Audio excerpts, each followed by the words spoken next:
আল্লাহ তিনটে ভাগ করেছেন। মা বোনদেরকে বিশেষ করে বলছি, আজকের বক্তব্যটা খেয়াল রাখবেন। মেয়েদের বক্তব্য 75% হবে, 25% পুরুষের হবে। তবে পুরুষদের যতটুকুই হবে অত্যন্ত গুরুত্বপূর্ণ হবে। বিশেষ করে মেয়েরা এই কথাটাকে খেয়াল করি। আল্লাহ কি বলতে চাইছেন? বিসমিল্লাহির রহমানির রহিম। দারাবাল্লাহু মাসালান লিল্লাযীনা কাফারু ইমরাতান লূতিন কানাত তাহতা আবদাইনি মিন ইবাদিনা সালিহাইনি فخانتاهما فلم يغني عنهما من الله شيئا وقيل ادخلا النار مع الداخلين। পৃথিবীতে যত মেয়ে আছে চারিত্রিক দিক থেকে 8 ভাগ আর ব্যবহারের দিক থেকে 3 ভাগ আল্লাহ করেছেন। আর আমলের লাইনে সুন্দর হওয়ার জন্য 3 ভাগ করেছেন।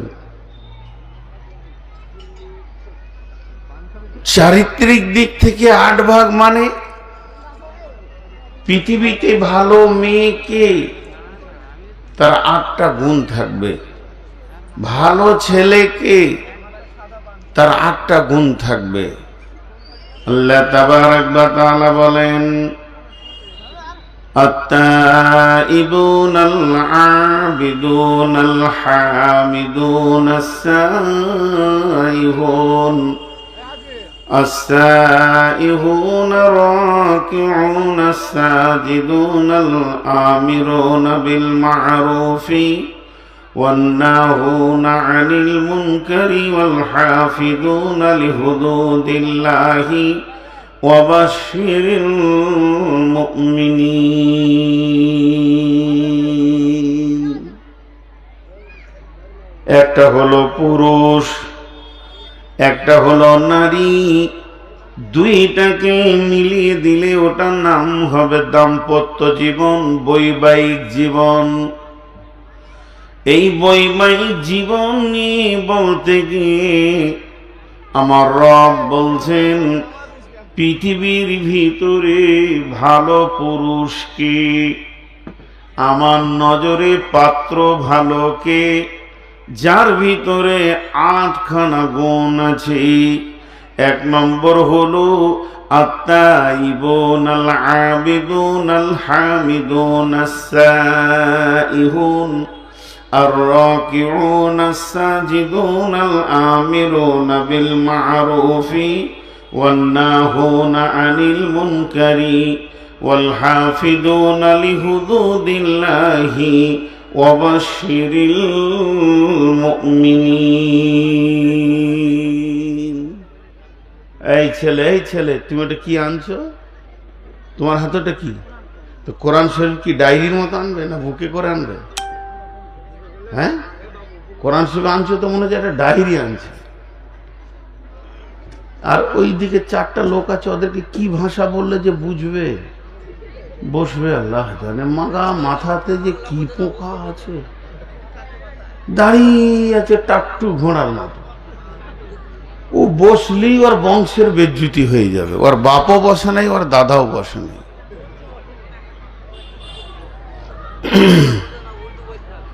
ধ্যান দেন। তাহলে ভালো পাত্রের 8টা গুণ, তেমনি মেয়েদের ভিতরে ভালো মেয়েরও 8টা গুণ হবে।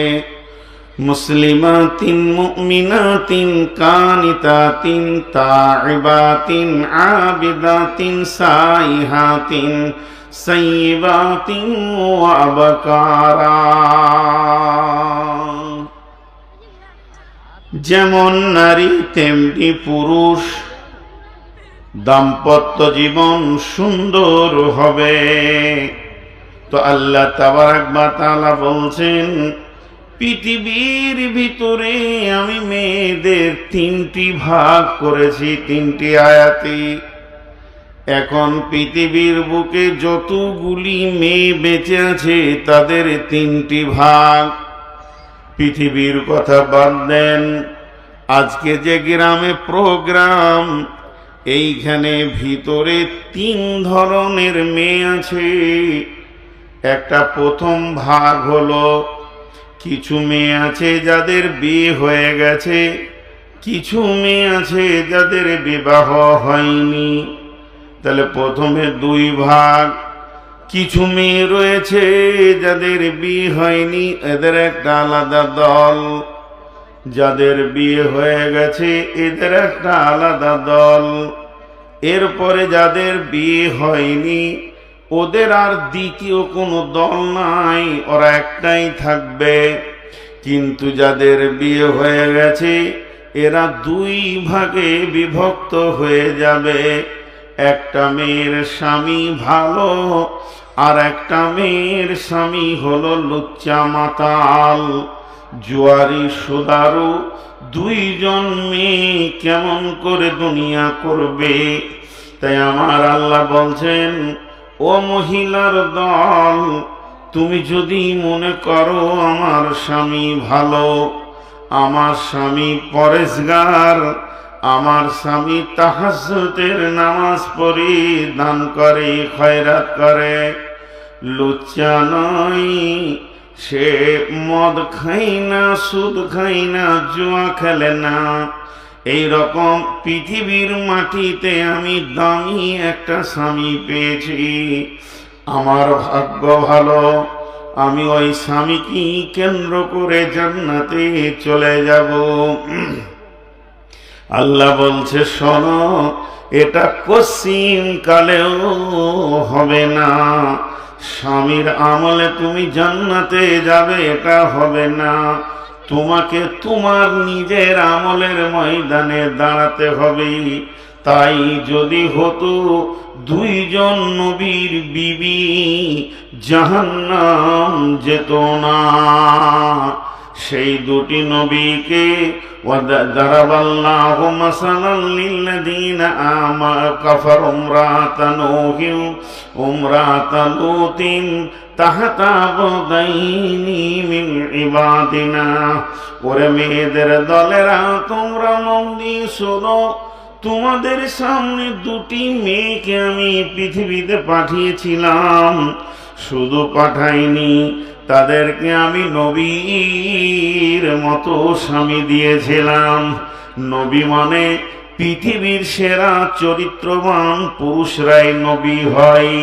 তারা নবীর বিছানায় শোয়ার সুযোগ পেল, তারা নবীর কম্বলে ঢোকার সুযোগ পেল, তারা নবীর লেপের ভিতরে থাকার সুযোগ পেল, তারা নবীর বালিশে মাথা দেওয়ার সুযোগ পেল। তাদের নসিব আমি কত ভালো করেছিলাম, তারা নবীর নিচে নিজের জীবনটা কাটাবে। নবী মানে চরিত্রবান মানুষের তলায় তারা নিজের জীবন কাটাবে। কিন্তু ওই দুইজন মহিলা এত বিদ্রোহী ছিল, তাদের চলাফেরা এত নোংরা ছিল, তারা নবী তো মানে নাই, আল্লাহর দ্বীনকে তাদের মেনে নিতে কষ্ট হয়েছে। আল্লাহর আইন কানুনের ওপরে নিজের জীবনকে চালাতে পারেনি। স্বামীকে মানেনি, আল্লাহ মানেনি, নবী মানেনি, দ্বীন মানেনি, শরীয়ত মানেনি। তার মন যেটা গেছে সেটা করেছে। স্বামীর ওপরে উত্তরণ করেছে, অত্যাচার করেছে, এবং এলাকায় যারা চরিত্রহীন বদমাশ, যারা নোংরা কাজের সঙ্গে জড়িত, তাদের সঙ্গে গোপনভাবে সম্পর্ক রেখেছে এবং নবীর বাড়িতে তাদেরকে নিয়ে আসার চেষ্টা করেছে। সেরা এত নোংরামে আমার রব বলছেন ওই মেয়ে দুটির ব্যাপারে, ওয়াকিলা দুখুনান নারা মা'আদ দাখিলিন, কঠিন কিয়ামতের দিনে তাদের স্বামী তাদেরকে বাঁচাতে পারবে না, তারা জাহান্নামের কঠিন আগুনে বাস করবে।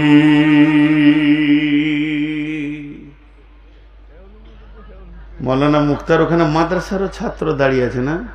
কোন মাদ্রাসার গো? এই শোনো তো, তোমরা এখানে এসো তো, কোন মাদ্রাসায় পড়ে একবার জিজ্ঞেস করি। আদব কায়দা শিখেছি কি শিখে না একটু? আরে ভাই, তো তোদের বসতে কি হয়েছে? হ্যাঁ, আর নাই চলে যা, চোখের সামনে থেকে চলে যা। বদমাশ আছিস, বদমাইশি কর। তোদের পায়ে ধরে হেদায়েত দিলে তো কেউ বলেনি। বিয়াদবের মতো আসছে, টাট্টু ঘোড়ার মতো দাঁড়িয়েছে। কি বুঝলেন আপনারা?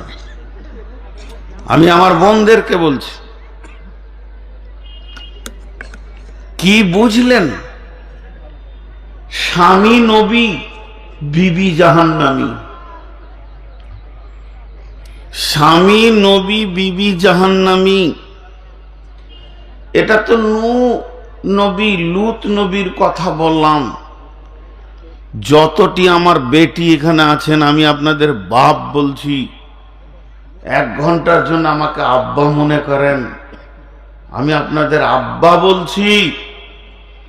কান করে শুনেন, বিশ্ব নবীর ঘটনাটা শুনেন। আমরা খালি ভাবছি যে বেঁচে যাব না বেঁচে যাব, জিনিসটাকে অতি সরলতাই নিয়ে ফেলছি। وعن عائشة رضي الله تعالى عنها وهي بقعت فقال رسول الله صلى الله عليه وسلم ما يبكيك عائشة قالت ذكرت النار فبكيت يا رسول الله قالت يا رسول الله هل تذكرون أهلكم يوم القيامة قال رسول الله صلى الله عليه وسلم ثلاثة مواتنا فلا يذكرون أحد أحدا। সবাই শুনি, এটা নারী পুরুষ। মহিলারা চোখের পানি 2-3 জায়গায় ফেলে। মহিলারা চোখের পানি 2-3 জায়গায় ফেলে। তা আম্মাজান আয়েশা বাড়িতে আছেন, চুপচাপ বসে আছে, কাজ নেই। তো মনটা বাড়িতে, ধ্যানটা চলে গেছে জাহান্নামে। কোন সময় দেখবেন আমাদের ওই রকম হয়, বেশিরভাগ নামাজে হয় খারাপ জিনিস ওটা, কিন্তু বাড়িতে বসে আছি আর অন্য চিন্তা করছি। আমার যেমন হয়, বাড়িতে বসে আছি, কালকে কি করে যাব, নদিয়া অত দূর, কোন দিকে যাব, আছি বাড়িতে। এই মহিলা, এই মহিলা, এই মহিলা, পাগলি, তোকে বাইরে বের করে দেব, ছি ছি ছি, যাও বাইরে যাও। তো ধ্যানটা অন্যদিকে চলে যায়। কথা কম বলেন, আপনার মাইক অনেক ভালো। এরকম সুন্দর মাইক পেলে জান ঠান্ডা হয়ে যায়। গতকালকের মাইক ছিল, মনে হচ্ছে যেন বিপদে পড়েছি এসে জালসায়। না, ওটা আবার শুনবে কেন? তো এসে দাঁড়িয়ে গেল কেন টাট্টু ঘোড়ার মতো? ওকে কে বসাবে? ওর কাছে কে খবর পাঠাবে যে তোকে বসতে হবে? বায়ান বন্ধ করে করে খালি আমাকে বলতে হয়েছে। হ্যাঁ, না, কোনো অসুবিধা নেই, এইখানে চেয়ারেতে চলে আসুক। নদিয়ার লোক খারাপ মনে করবেন না, মাঝে বক্তব্যকে বন্ধ করে 2 মিনিট বলছি, আপনাদের পাগুলো ধরে বলছি। নদিয়ার লোক মানুষের সামনে সামনে খুব অপমান করতে পারে। আজকে 23 বছর পশ্চিমবঙ্গ ঘুরছি, আসাম, মেঘালয়, ত্রিপুরা এবং ইভেন বাংলাদেশ। শুধু সামনে সামনে কথা বলে নদিয়ার লোক, বাকি কোনো জেলা বলে না। না, সবটা ভালো লাগে। ওই লুল্লি কুল্লি হুমাজাতুল লুমাজা বলছি, তারপরে বলছো না, তুমি 1 নম্বর খাবিস বলে এটা বলছো। কারণ কোরআন বলছে ওই লুল্লি কুল্লি হুমাজাতুল লুমাজা, যারা পেছনে এবং মানুষকে সামনে অপমান করে তাদের জন্য অয়েল জাহান্নাম আছে। সামনে বলতে কি, আমার সামনে বলবে, কিন্তু সমাজের সামনে নয়। আমার যদি আমি সুদ খাই, এই খবরটা যদি আপনার থাকে, অবশ্যই সামনে বলবেন কোরআন বলছে, সেটা আমাকে একা, আমাকে সাইডে ডেকে বলবেন, ভাই আপনি একটা আলেম মানুষ সুদ খাচ্ছেন, এটা ভুল হচ্ছে, কিন্তু সমাজের সামনে নয়, এটা কোরআন মানা করেছে। হ্যাঁ, ছোট করা হয়। একমাত্র নদিয়া ছাড়া কেউ বলে না। নদিয়ার কিছু ইয়াং জেনারেশন উঠেছে, এরা ভাবছে আমরা আল্লাহর অলি। আল্লাহর অলি নিজেকে ভাবে, তো খুঁড়িয়ে চলে, খালি একবার মোড়ে দেখো কোন জায়গায় পৌঁছাবে। তো যে কথাটা আমি বলছিলাম আম্মাজান আয়েশার কথা, মেয়েটিকে, আমার মা বোন বেটিদেরকে বলছি, আগে বুঝি যে মেয়েটিকে, মেয়েটির কোয়ালিফাইড কি, খালি এইটা চিন্তা করব প্রথমে, তারপরে তার কাজ। মেয়েটার ডিগ্রি জানেন? মেয়েটার 1 নম্বর ডিগ্রি হলো রসুলের যতগুলি বিবি ছিলেন তার ভিতরে একটাই বিবি ছিলেন কুমারী বিবি, যে বিবিটাকে বিশ্ব নবী ছাড়া দ্বিতীয় কোনো পুরুষ দেখেননি, তার নাম হচ্ছে আয়েশা। দ্বিতীয় নম্বর, তিনি প্রথম খলিফার মেয়ে। তৃতীয় নম্বর হচ্ছে রসুলের স্ত্রী। চতুর্থ নম্বর, তার ডিগ্রি হচ্ছে তাকে সারা পৃথিবীর সমস্ত হাফেজ কারি মাওলানা মুফতি এমনকি সাহাবীরাও পর্যন্ত টাইটেল নিয়েছেন মেয়েদের মধ্যে মুহাদ্দিস। এই পর্যন্ত শেষ নয়, আম্মাজান আয়েশা বলতেন, আমাকে আল্লাহ 5খানা সম্মানী দিয়েছেন, ইজ্জত দিয়েছেন। তার মধ্যে 1 নম্বর হলো আমার বৈবাহিক জীবন, বিবাহ জীবনটা আমার পৃথিবীর মাটিতে নির্বাচন হয়নি, এটা আল্লাহ আসমান থেকে নির্বাচন করেছেন, আমি রসুলের বিবি হব।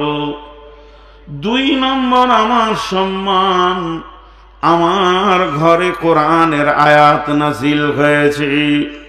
বিশ্বনবীর অবস্থান আয়েশার হুজরাতে, কোরআনের আয়াত নাজিল হয়েছে। আমাকে আল্লাহ 3 নম্বর সম্মান দিয়েছেন, যেদিন নবীজি আমার বিছানায় রয়েছেন, সেই রাত্রিতে শাবে মেরাজ হয়েছে রসুলের। আমার বিছানা থেকে বিশ্ব নবী শাবে মেরাজের রাত্রির পরিদর্শনে গেছিলেন। 4 নম্বর, আমার বুকে মাথা দিয়ে আমি দয়ার নবীকে চিরবিদায় দিয়েছি। 5 নম্বর, আমার সম্মান আমার আল্লাহ দিয়েছেন। আজও বিশ্ব নবী যেখানে শুয়ে আছেন ওই মাটিটা আম্মাজান আয়েশার ঘর। তার বিছানাকে সরিয়ে বিশ্ব নবী আজও ওখানে শুয়ে আছেন। এই রকম দামি মেয়ে আপনার আমার মেয়ের মতো নয়, আপনার আমার জানামানা ঘরের বেটির মতো নয়। সেই মেয়েটি জাহান্নামের আগুনে ভয়ে কাঁদছেন। ওয়াহিয়া বাকাত ফাকাল রাসূলুল্লাহ সাল্লাল্লাহু আলাইহি ওয়াসাল্লাম, আল্লাহর নবী যখনই আম্মাজান আয়েশা কেঁদে ফেললেন, নবীজি ঘরে ছিলেন, সমস্ত ব্যস্ততাকে বাদ দিয়ে নবীজি আসলেন কোথায়? আয়েশার কাছে, এবং আম্মাজান আয়েশাকে বললেন, মা ইউবকি আয়েশা, আয়েশা রে, কে তোমাকে কাঁদালো? কোন কষ্ট তুমি পেয়েছো যে তুমি কাঁদছো? কি তোমার হয়েছে? কেউ উঁচু নিচু কথা বলেছে কিনা? আম্মাজান আয়েশা উত্তরে বললেন, যাকারাতুন নারা ফাবাকাইতু ইয়া রাসূলুল্লাহ, দয়ার নবী গো, আমি জাহান্নামের কথা চিন্তা করছিলাম, তাই আমি হঠাৎ নিজের অজান্তে কেঁদে ফেলেছি।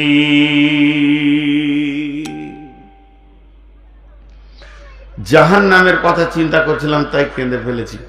ছোট্ট একটা উদাহরণ দেবো এখানে মাঝে ছোট করে বোঝার জন্যে। আমি এখানে বসে কাঁদছি, কোনো কারণে কাঁদছি, কোন একটা কারণ আছে, আমার চোখ দিয়ে পানি এসছে। তো কমিটির লোক দেখছেন যে আজকে তো এই লোকটা আমাদের মেহমান, তো মেহমান কাঁদবে কেন, কি হলো? এসে আমাকে জিজ্ঞাসা করছে, হুজুর আপনি কাঁদছেন কেন? তো আমি কারোর দিকে আঙুল তুলে বললাম, ওই লোকটা, ওই ছেলেটা, ওই যুবকটা আমাকে অপমান করেছে, আমাকে অপমান করেছে, বেইজ্জতি করেছে, তার জন্য আমি কাঁদছি। তো কমিটির লোক বলবে, আচ্ছা ভাই আপনি চুপ করেন, দেখছি। দেখছি মানে ওকে দেখছি, বিষয়টা দেখছি, ঘটনাটা দেখছি, আপনি চুপ করেন। কিন্তু কোন লোক যদি কাঁদে, বা আমি যদি কাঁদি, বা আপনি যদি কাঁদেন, আর যদি জিজ্ঞেস করা হয় কাঁদছো কেন, আর ওই লোক যদি উত্তর দেয় আমি জাহান্নামের ভয়ে কাঁদছি, তো পৃথিবীর কেউ বলবে না যে আমি দেখছি, তুই চুপ কর, ও চুপ হয়ে যাবে। পৃথিবীর কেউ বলবে না এই কথাটা বাঁয়ে জমা রাখেন, ডান দিকে নয়। এমনকি বিশ্ব নবীও আয়েশাকে বললেন না যে আমি দেখছি, তুমি কাঁদিও না।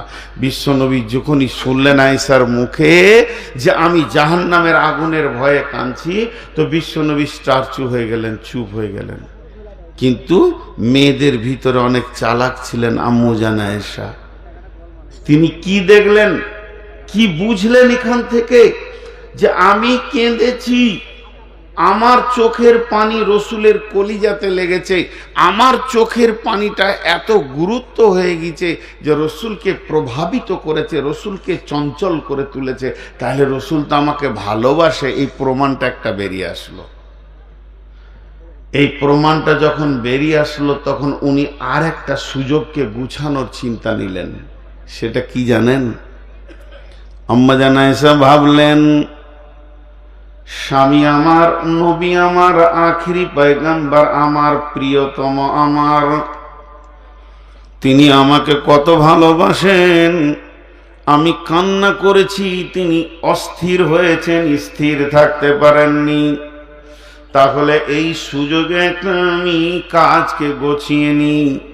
বিশ্ব নবীকে বলছেন, হালতাজ করুন আহালিকুম ইয়াউমাল কিয়ামাতি ইয়া রাসূলুল্লাহ। দয়ার নবী গো, এটা হলো মদিনার মাটি, দুনিয়ার মাটি। মানুষ এখানে কাঁদবে, মানুষ চুপ হয়ে যাবে, আবার কাঁদবে, আবার চুপ হয়ে যাবে। মানুষের এমন একটা দিন আসবে, সেদিন মানুষ অটোমেটিক চুপ হয়ে যাবে। কিন্তু সামনে একটা দিন তত্তর তত্তর তত্তর করে আগিয়ে আসছে, যে দিনটা শুধু কাঁদার পালা পড়ে যাবে। সেই দিন তো আমি আয়েশাও কাঁদবো, অর্থাৎ কিয়ামতের দিন। আপনার কি বিবি বলে মনে থাকবে নাকি? হালতাজ করুনা আহলিকুম ইয়াউমাল কিয়ামতি। দয়ার নবী গো, সেই কঠিন কিয়ামতের দিন আজকের মতো বিবি বলে মনে থাকবে নাকি? বিশ্ব নবী এরপরও আয়েশাকে বলছেন না যে হ্যাঁ আমি তোমাকে মনে রাখবো, আমি তোমাকে ভালোবাসবো, আমি তোমাকে গছিয়ে নিব, জি না তা বললেন না। আবার নাও করলেন না, নাই করলে তো হতাশ হয়ে যাবে ছেলে মানুষ, হ্যাঁ বললে তো আশায় থেকে যাবে। কিন্তু বিশ্বনবী এমন একটা শব্দ ব্যবহার করলেন যার অঙ্কে সার অংশ দাঁড়াচ্ছে না। বিশ্বনবী বললেন, সালাসাতা মাওয়াতিনা ফালা ইয়াজকুরুনা আহাদুন আহাদান।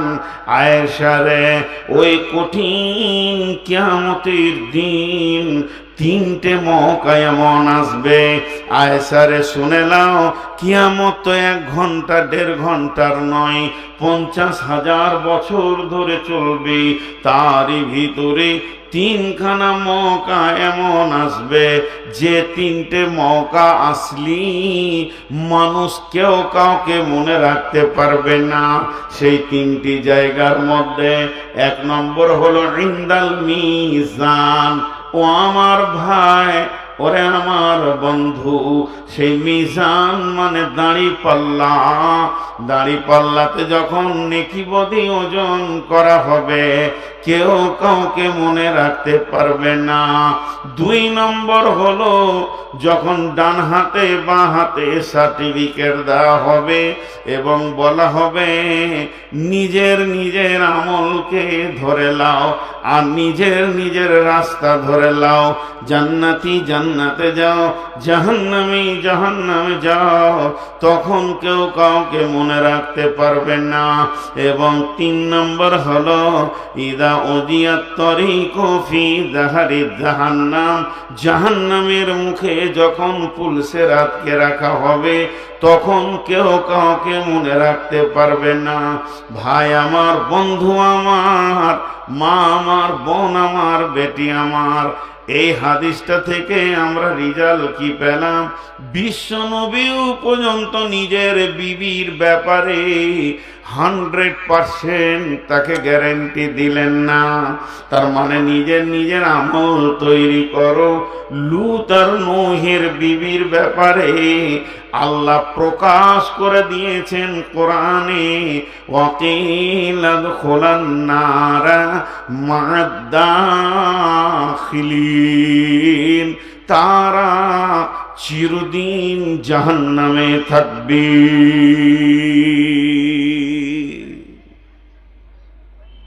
কিছু জিনিস আছে ভাবতে হয় ভাই, মেহমান, কিছু জিনিস ভাবতে হয়। আমি যদি মনে থাকে এই বিষয়টা সেরে শেষ দিকে 10 মিনিট বলবো। কিছু জিনিস আছে ভাবতে হয়। মেহমান তো মেহমানই, বিশ্ব নবীর ঘরে ইহুদি মেহমান এসে সম্মান পেয়েছে, আমি তো মুসলিম মেহমান আপনাদের কাছে। বিশ্ব নবীর বিছানাকে পায়খানা করে খারাপ করে দিয়েছে, তাও বেজ্জতি করেনি। আমার দ্বারা দুটো ভুল হতেই পারে, এটা মেনে নিতে হবে আপনাদেরকে। মেহমান তো মেহমানই, মেহমানের বিকল্প কোনো ভাষা নাই। আর আমি যে বসাই জানেন, এই দর্শন তত্ত্ব ফিলোজাফাররা কি বলছে, হাদিস তো আছে, কোরআন তো আছে দলিল, ফিলোজাফাররা বলছে কথাগুলো হৃদয়গম হয়, দাঁড়িয়ে থাকাটা সুন্নত না। হ্যাঁ, আবার জায়গা নাই, ঠেলা ঠেলি চাপা চাপি, তখন আমার ঘাড়েও দাঁড়াবে 5টা, অসুবিধা নেই। ভাই আমরা যেগুলো বলি দলিলকে সামনে রেখে বলি, আর কখনো একটু মজাক করি, কখনো একটু ধুমকি দিই। যদি এটা নাই হয় তো শিক্ষক হলো কি করে? আপনারা আমার ভুল বলবেন, আপনাদের ভুল আমি বলবো। এখানে আর নবী নাই, কে কার ভুল ধরে?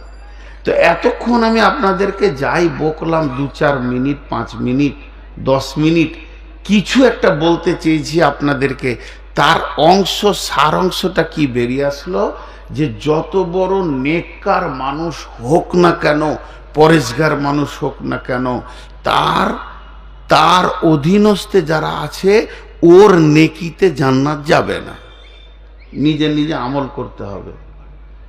রসুলের বেটা ছিল, মারা গেছেন ছোটতে, কাসিম, হাসিম, তৈয়ব, মারা গেছেন। এই জন্যে বুখারীতে, মুসলিমে, হাদিসে রসুলের নাম কোথাও কোথাও আছে আবুল কাসিম, কলা আবুল কাসিম রাদিয়াল্লাহু, এক আবুল কাসিম সাল্লাল্লাহু আলাইহি ওয়াসাল্লাম। আবুল কাসিম বলেছে মানে রাসূলুল্লাহ সাল্লাল্লাহু আলাইহি ওয়াসাল্লাম বলেছেন। তো মারা গেছেন, ছিল না।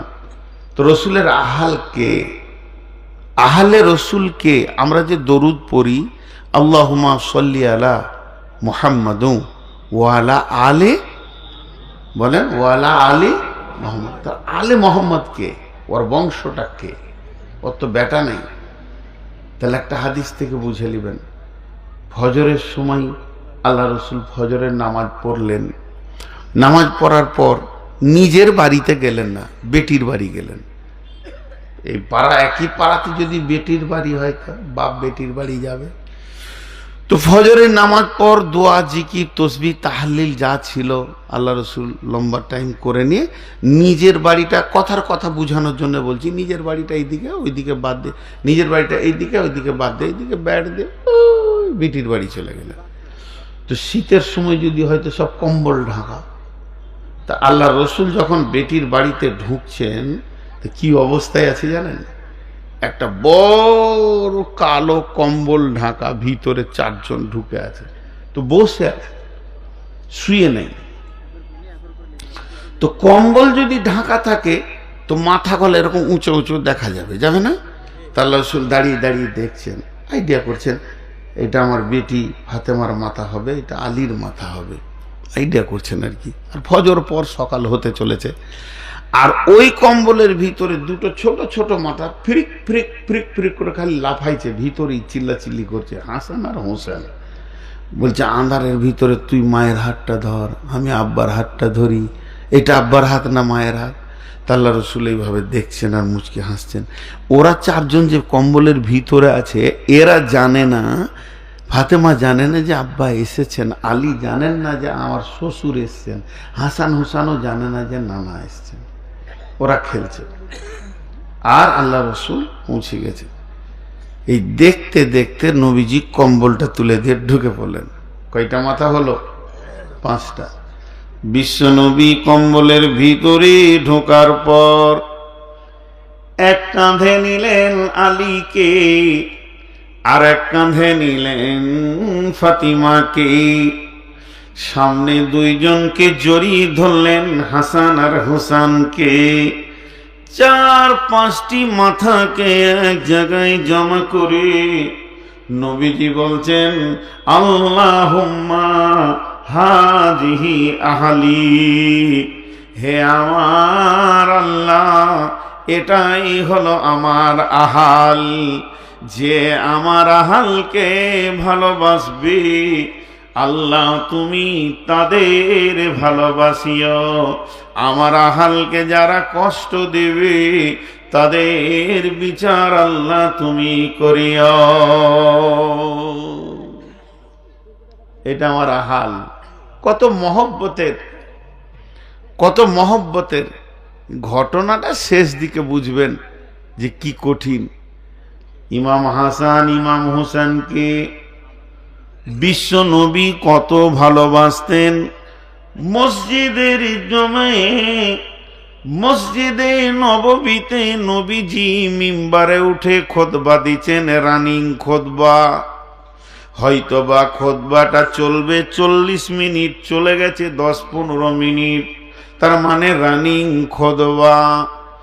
এই খুতবা চলছে, এমন সময় হাসান আর হোসেন, এইটুকু ছোট বাচ্চা, দুই ভাই সুন্দর করে নামি মসজিদে এসেছেন সালাত আদায় করার জন্যে। তারা মাসুম বাচ্চা, আম্মুজান ফাতিমা সুন্দর করে সাজিয়ে মসজিদে পাঠিয়ে দিয়েছেন, বাবারা যাও নানাজির খুতবা শুনে এসো। দুই ভাই যখন মসজিদের গেটে ঢুকছে তখন বিশ্বনবী খুতবা থেকে নেমে গেলেন। মুসাল্লিদেরকে এইভাবে সাইড করতে করতে মসজিদের মেন গেটে গিয়ে এক কাঁধে হাসানকে আর এক কাঁধে হোসেনকে নিলেন। এরপরে আবার মিম্বারে উঠে খুতবা দিতে লাগলেন। আপনাদের গায়ে ইমাম সাহেব যদি এরকম করে চাকরি থাকবে? ও আর কথা বলে না, চাকরি থাকবে। ওর বেটাটা এসে আবার কোলে লিদে খুতবা দি থাকবে না। শিশুদের অনেক অধিকার আছে। খুতবা যেই দিতে শুরু করলেন কোরআনে আয়াত নাজিল হয়ে গেল। কি আয়াত নাজিল হলো? বিসমিল্লাহির রহমানির রহিম। আল মালু ওয়াল বানুনা জিনাতুল হায়াতিদ দুনিয়া।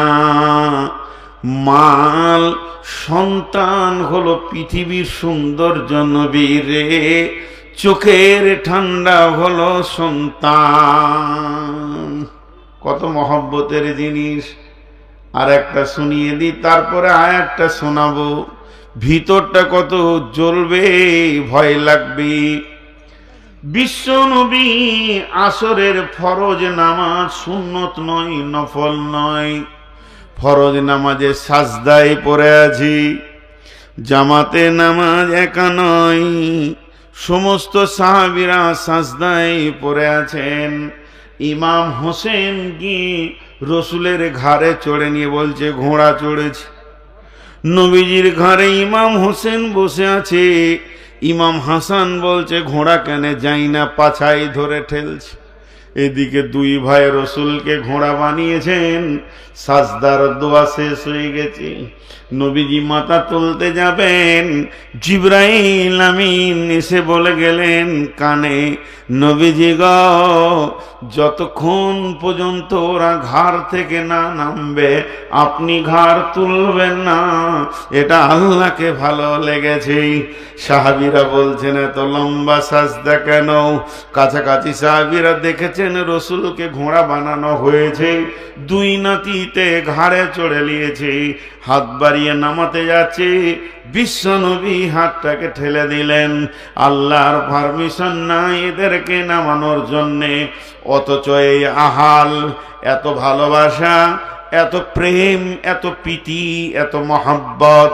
সূরা কাফের ভিতর আয়াত নাজিল হলো, কুলমা কুনতু বিদাম মিনার রাসূল, হে নবী তুমি তোমার আহালদেরকে ডাকো, হোসেনকে ডাকো, হাসানকে ডাকো, ডাকো আলীকে, ডাকো ফাতেমাকে, ওদের কানে ভরে দাও এই আয়াতটা। তুমি কোনো নতুন নবী নও, তোমার আগে অনেক নবী চলে গেছে, কম বেশি 1.5 লাখ নবী চলে গেছে। হে নবী মুহাম্মদ তুমি যদি আখিরি নবী, তার মানে তোমার আগে সব নবী সিরিয়াল শেষ হয়ে গেছে। হে নবী মুহাম্মদ নিজেকেই তুমি নবী ভাবিও না, এর আগে অনেক নবী চলে গেছে। অতএব তোমার আহালকে বলে দাও, কিয়ামতের মাঠে যখন হিসাব শুরু হবে, তখন হিসাবের পাতা যখন জমা করা হবে, হিসাবের খাতা যখন জমা করা হবে, নবীর বেটি ফাতেমা বলে কোনো রকম কনসিডার হবে না, নবীর জামাই বলে কোনো বেনিফিট থাকবে না।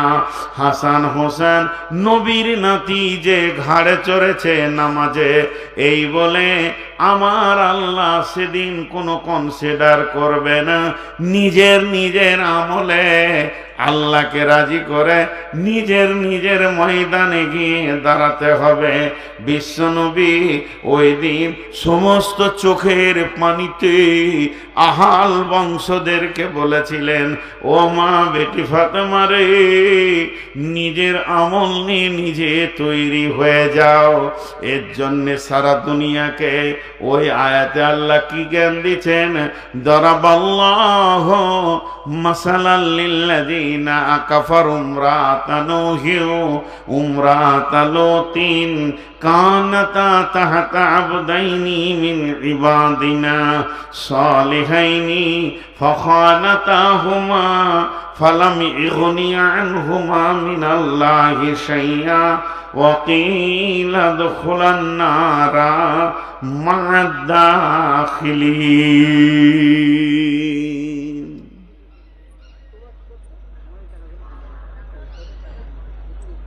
আল্লাহ বলে দিলেন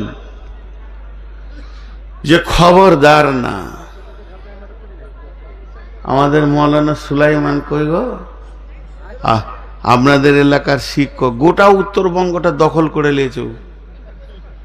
আমাদের পুঁজিপাটার চলছে না ওই এলাকায়। সুলাইমান ছাড়া বক্তা কে আছে? নদী পার হয়ে ফারাক্কার, ওর বাজারই আলাদা। নবী সুলাইমান তো ওই লেগে। আবার আমাদের এলাকায় বিয়ে করেছে, কোন ভেজাল? লাঠি নিয়ে তেড়ে বেড়াতে হবে। আমাদের এলাকায় বিয়ে করেছে, আল্লাহ সম্মান দিয়েছে ওনাকে উত্তরবঙ্গে। আর ঘর কি মুরগি ডাল বরাবর হয়। চলেন, এইটা তো বদমাস মেয়েদের কথা বললো। একটা ক্যাটালগ গেল, 2 নম্বর ক্যাটালগটা শুনেন। আপনাদের বিরক্ত লাগেনি ইনশাল্লাহ, এত ঠান্ডাতে বসে আছে। 2 নম্বর ক্যাটালগ হচ্ছে মেয়েটা নেকার। জি বল,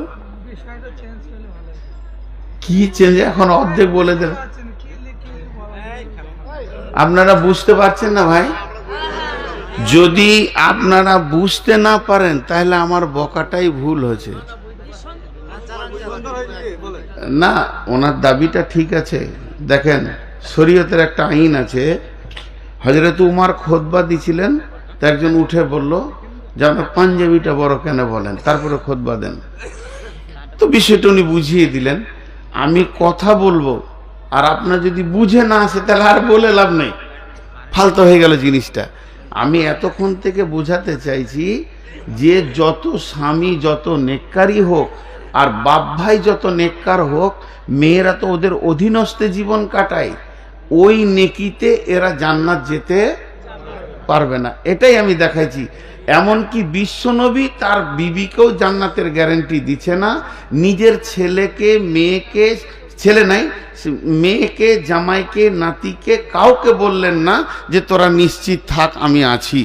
বিশ্বনবী আর নূহ আর লূতের বিবির ব্যাপারে আল্লাহ প্রকাশ করে দিলেন এরা জাহান্নামী। ওদের স্বামীরা হলো নবী, তারপরও কিয়ামতের মাঠে কোনো কাজে লাগবে না। এইটাই তো এতক্ষণ বললাম, তা আপনার বুঝে আসেনি? যদি এত লেটে বুঝেছে, শ্বশুর বাড়ি কি অন্যদিকে যাও নাকি? শ্বশুর বাড়ির নাম করে যেন অন্য কারো বাড়ি ঢুকে যাবে না, মেরে শেষ করে দেবে। যার বিটি নিয়েছো তার বাড়িই যাবে, তাহলে দুটো ডিম টিম পাবে রে বাপ, গোলমাল করিও না। জি, আমার একটা মাঝে 1 মিনিট আপনাদের মূল্যবান টাইমকে কেটে নিই। কিছু কিছু মানুষের দেখবেন কিছু জিনিসের অ্যালার্জি আছে। আপনি 25টা ডিম খাবেন অসুবিধা নাই, আমি 2টো ডিম খাবো তো চুল খাবো, তা আমার থালাতে আপনি ডিম দেবেন কেন? এটা মানুষের হতেই পারে। আমি যখন বলে দেবো এটা আমার অ্যালার্জি, তাহলে আর দেওয়ার দরকার নাই। ভাই আমি সুগারের রুগী, আমি মিষ্টি খাবো না, আলু খাবো না, তা আপনি জোর করে বলছেন খান আমার হাতে, এটা ঠিক নয়। আমার একটা অ্যালার্জি আপনাদেরকে বলে দিই, দাঁড়িয়ে দাঁড়িয়ে কোরআন হাদিস বিনা কারণে যদি কেউ শুনে, এটা আমার চোখের ব্যথা হবে যে আমার মনে হবে যে জান চলে গেল, নিতে পারি না, অ্যালার্জি। তা আপনি জ্বালাবেন কেন? এখন যদি আপনি বলেন মোবাইল তো আমার চলছে তো তোমার কি, এটা হয় না, এটার নাম যুক্তি নয়। কিছু অ্যালার্জি মেনে নিতে হয়, যে মানুষটা এটা নিতে পারে না যখন। তো একটু পানি খাই। সুগারের রুগী ভাই, 400-500 সুগার চলছে, চলুক, সুগারও আছে আমিও আছি।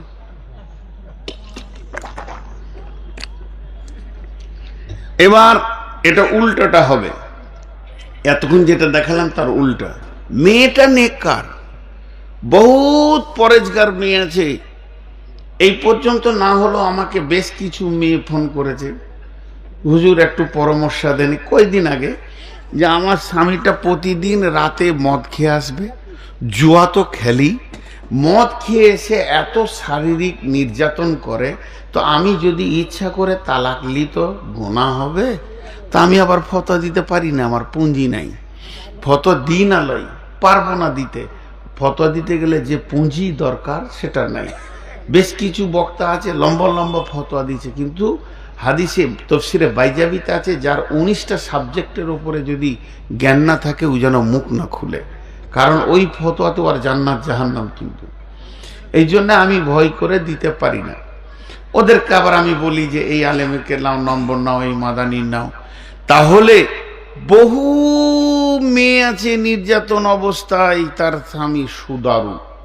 বাংলাদেশে একটা ঘরে গিয়েছিলাম, পাক্কা সুদের বিজনেস, মানে জালসা শেষে ওর বাড়িতেই খেতে নিয়ে গেল।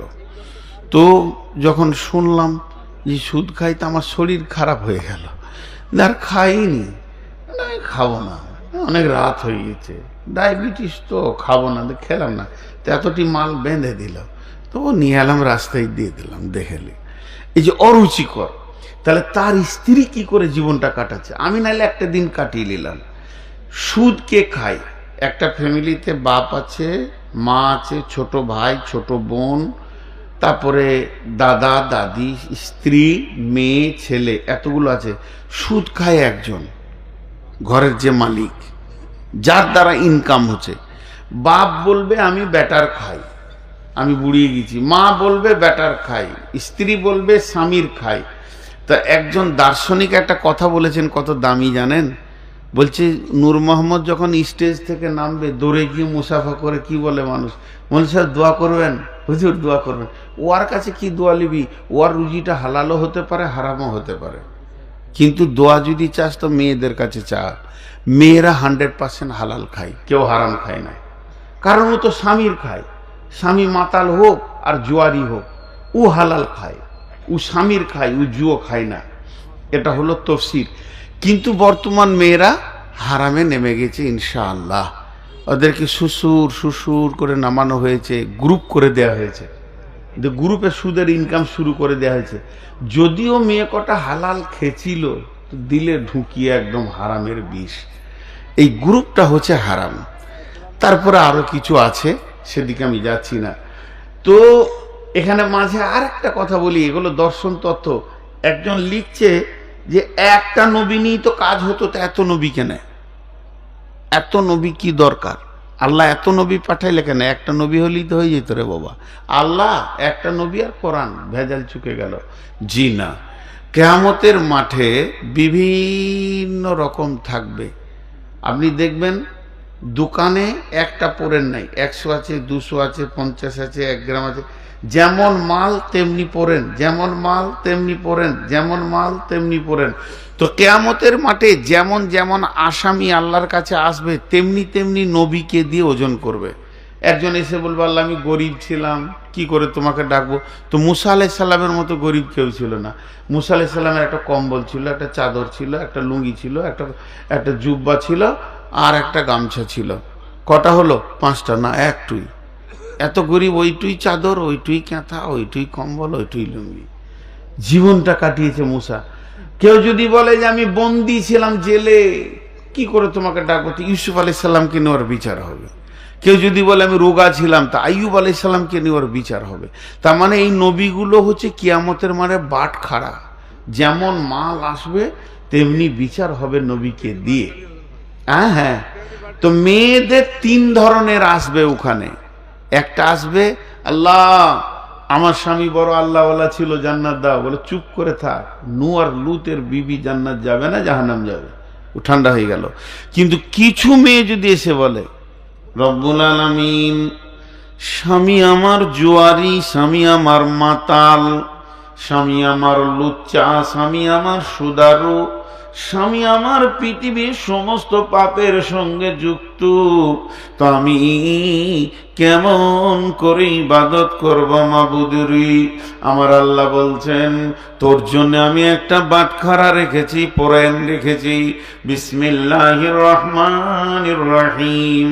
ওয়া দারাবাল্লাহু মাসালান লিল্লাযীনা আমানু ইমরাআতা ফিরআউনা ইদ ক্বালাত রাব্বি বিনি লি ইনদাকা বাইতান ফিল জান্নাতি ওয়া নাজ্জিনি মিন ফিরআউনা ওয়া আমালিহি ওয়া নাজ্জিনি মিনাল কওমিয যালিমিন। দেখেন আল্লাহ বলছে, রে পৃথিবীর মহিলার দল, যতজনের স্বামী খারাপ, তোরা একবার চোখ খুলে সূরা তাহরিমের শেষের আগের আয়াতটা দেখ। পৃথিবীতে সব থেকে বড় জালিম কোরআন যার নামে ঘোষণা করেছি, পৃথিবীতে সব থেকে নোংরা কোরআন যার নামে ঘোষণা করেছে, তার নাম হলো ফিরআউন। এ বেঈমান আল্লাহর সঙ্গে টক্কর দিতে গেছে, এ খাবিস আল্লাহর বিরুদ্ধে লড়াই করেছে। এই রকম বেঈমানের বিবি আসিয়া চিরদিন জান্নাতে থাকবি। বলেন, ফেরাউনের বিবি আসিয়া জান্নাত চলে গেল, ফেরাউনের বিবি আসিয়া জান্নাত চলে গেল। কেন? সে তো কত দামি মেয়ে। তাহলে শুনেন, ফেরাউনকে বলছে আমাকে আল্লাহ বল। বলছে আল্লাহ বলবো না। বলছে আমি যে গোটা দুনিয়ার আল্লাহ রে, তো আল্লাহ বল। বলে আল্লাহ বলবো না। স্বামী হিসেবে যতটা করার আছে, স্বামী হিসেবে তোমার যতটা হক আছে, আমি অতটাই দেব, তার থেকে 1 ইঞ্চি আগামী দেব না। এখন তুমি কি বলছো বলো? বলে না, আমাকে আল্লাহ বলতে হবে। শ্বশুর বাড়ির লোককে ডেকে নিলে, মুফাসসিরদের কথা, শ্বশুর বাড়ির লোককে ডেকে নিলে, ফেরাউন তোর বিটিকে বোঝাও। ফেরাউন বলছে তোমাদের বিটিকে বোঝাও। নানা রকম বুঝাইছে মা বাপ। মা আল্লাহ বলেলে বেটি, আল্লাহ বলবি তো সারাদিন সারা জীবন সুখেই থেকে যাবে, আনন্দ আর আনন্দ। এক কথায় আমি ওকে আল্লাহ বলবো না। মেয়েদের দুইটা দল, মেয়েদের দুইটা দরজা, দুইটা কুল, একটা এ কুল আর ও কুল, স্বামীর কুল আর বাপের কুল। একটা বাপের বাড়ি, একটা স্বামীর বাড়ি। পৃথিবীতে বাড়ি নাই কার? মেয়েদের। ঘর নাই কার? মেয়েদের। কোথা আছো? স্বামীর ঘরে। এখন কোথা? বাপের ঘরে, ছেলের ঘরে, পরের ঘরেই জীবন কাটিয়ে দেয়।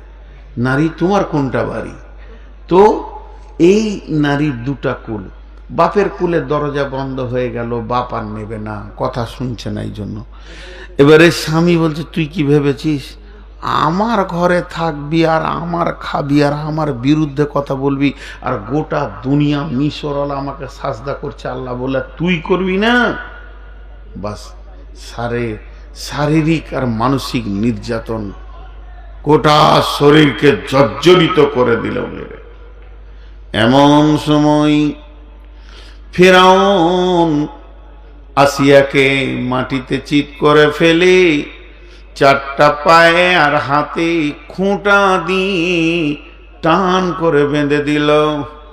তাফসীরের মধ্যে এসেছে বিছানাটা কাঁচ ভেঙে করা হয়েছিল, নরম শরীর আসিয়া শুয়ে আছে, আর একটা বিরাট বড় চাং পাথরকে আসিয়ার বুকের সামনে কয়েকটা সৈন্য এইভাবে ধরে আছে এবং আসিয়াকে বলছে, ফিরআউন, আসিয়া রে, একবার তাকিয়ে দেখ তোর মতটা কত ভয়ানক। এখনো তুই কি বলছিস বল? তোকে এক চান্স দিছি, না আল্লাহ বলবো না। তোকে দ্বিতীয় চান্স দিছি, না আমি আল্লাহ বলবো না। এটা তোর শেষ চান্স। এখন তো কি বলবি আমাকে শোনা। এই পাথরটা ছেড়ে দিলে মাটির সঙ্গে তুই মিলে যাবি, তুই মরমর করে ভেঙে চ্যাপ্টা হয়ে যাবে, জান চলে যাবে। এবার আসিয়া কি বললেন? আসিয়ার মুখ দিয়ে কি বের হলো আমার আল্লাহ কোরআনে দিয়েছেন। আসিয়া মুখ দিয়ে বলতে লাগলেন, রব্বি বিনিলি ইনদাকা বাইতান ফিল জান্নাতি ওয়া নাজ্জিনি মিন ফিরআউনা ওয়া আমালিহি ওয়া নাজ্জিনি মিনাল কওমিজ জালিমিন। হে আল্লাহ, আমি তোমার প্রেমে, তোমার মহব্বতে তোমাকে ছাড়া অন্য কাউকে সাজদা করছি না। ফিরআউনকে আল্লাহ বলে মানছি না, এটা শুধুমাত্র তোমার প্রেম মাবুদ রে। অতএব আমার বাপের কুলের দরজা বন্ধ, শ্বশুর কুলের দরজা বন্ধ। রব্বি বিনিলি ইনদাকা বাইতান ফিল জান্নাতি, তোমার জান্নাতের কাছে আমার একটা ঘর বানিয়ে দাও। ওয়া নাজ্জিনি মিন ফিরআউনা, বেঈমান ফিরআউন থেকে আমাকে নাজাত দাও। ওয়া আমালিহি, এবং ওর বদ আমল থেকে তুমি আমাকে বাঁচাও। ওয়া নাজ্জিনি মিনাল কওমিজ জালিমিন, এবং জালেম কম থেকে তুমি আমাকে বাঁচাও। এই যখনই দোয়া করলো, ফিরআউন পাথরটা যেই ছেড়ে দিল, আসিয়া মরমর করে চলে গেল দুনিয়া থেকে। কিন্তু যখন ফিরআউন পাথর ছাড়েনি, ঠিক এই মুহূর্তে আল্লাহ সমস্ত আসমানগুলোকে কাঁচের মতো করে দিয়েছে আসিয়ার জন্যে, এবং জান্নাতের দরজা খুলে দেখিয়ে দিল, আসিয়া রে, তোর জন্যে তোর বাপের স্বামীর দরজা বন্ধ হলো, আমি আল্লাহর দরজা বন্ধ হয়নি। কি বুঝলেন এখান থেকে? এই আয়াতটা থেকে বোঝা গেল, স্বামী যত নোংরা হবে হোক, মেয়েরা আমল করলে জান্নাত পাবে। ভেজাল চুকে গেল। ওর স্বামীর সঙ্গে ওই মাতালের সঙ্গে আল্লাহ ওকে জাহান্নামে দিবে না, জান্নাতে দিবে। তাহলে মেয়েদের বিয়ে হওয়া মেয়েদের দুটো গ্রুপ, একটা হলো স্বামী ভালো, একটা স্বামী খারাপ, বলে দেয়া হলো, শেষ হয়ে গেল। তাহলে যে মেয়েগুলির বিয়ে হয়নি, এখনো কোনো স্বামী দেখেনি, স্বামী আসেনি, সেই মেয়েগুলো কি করবে?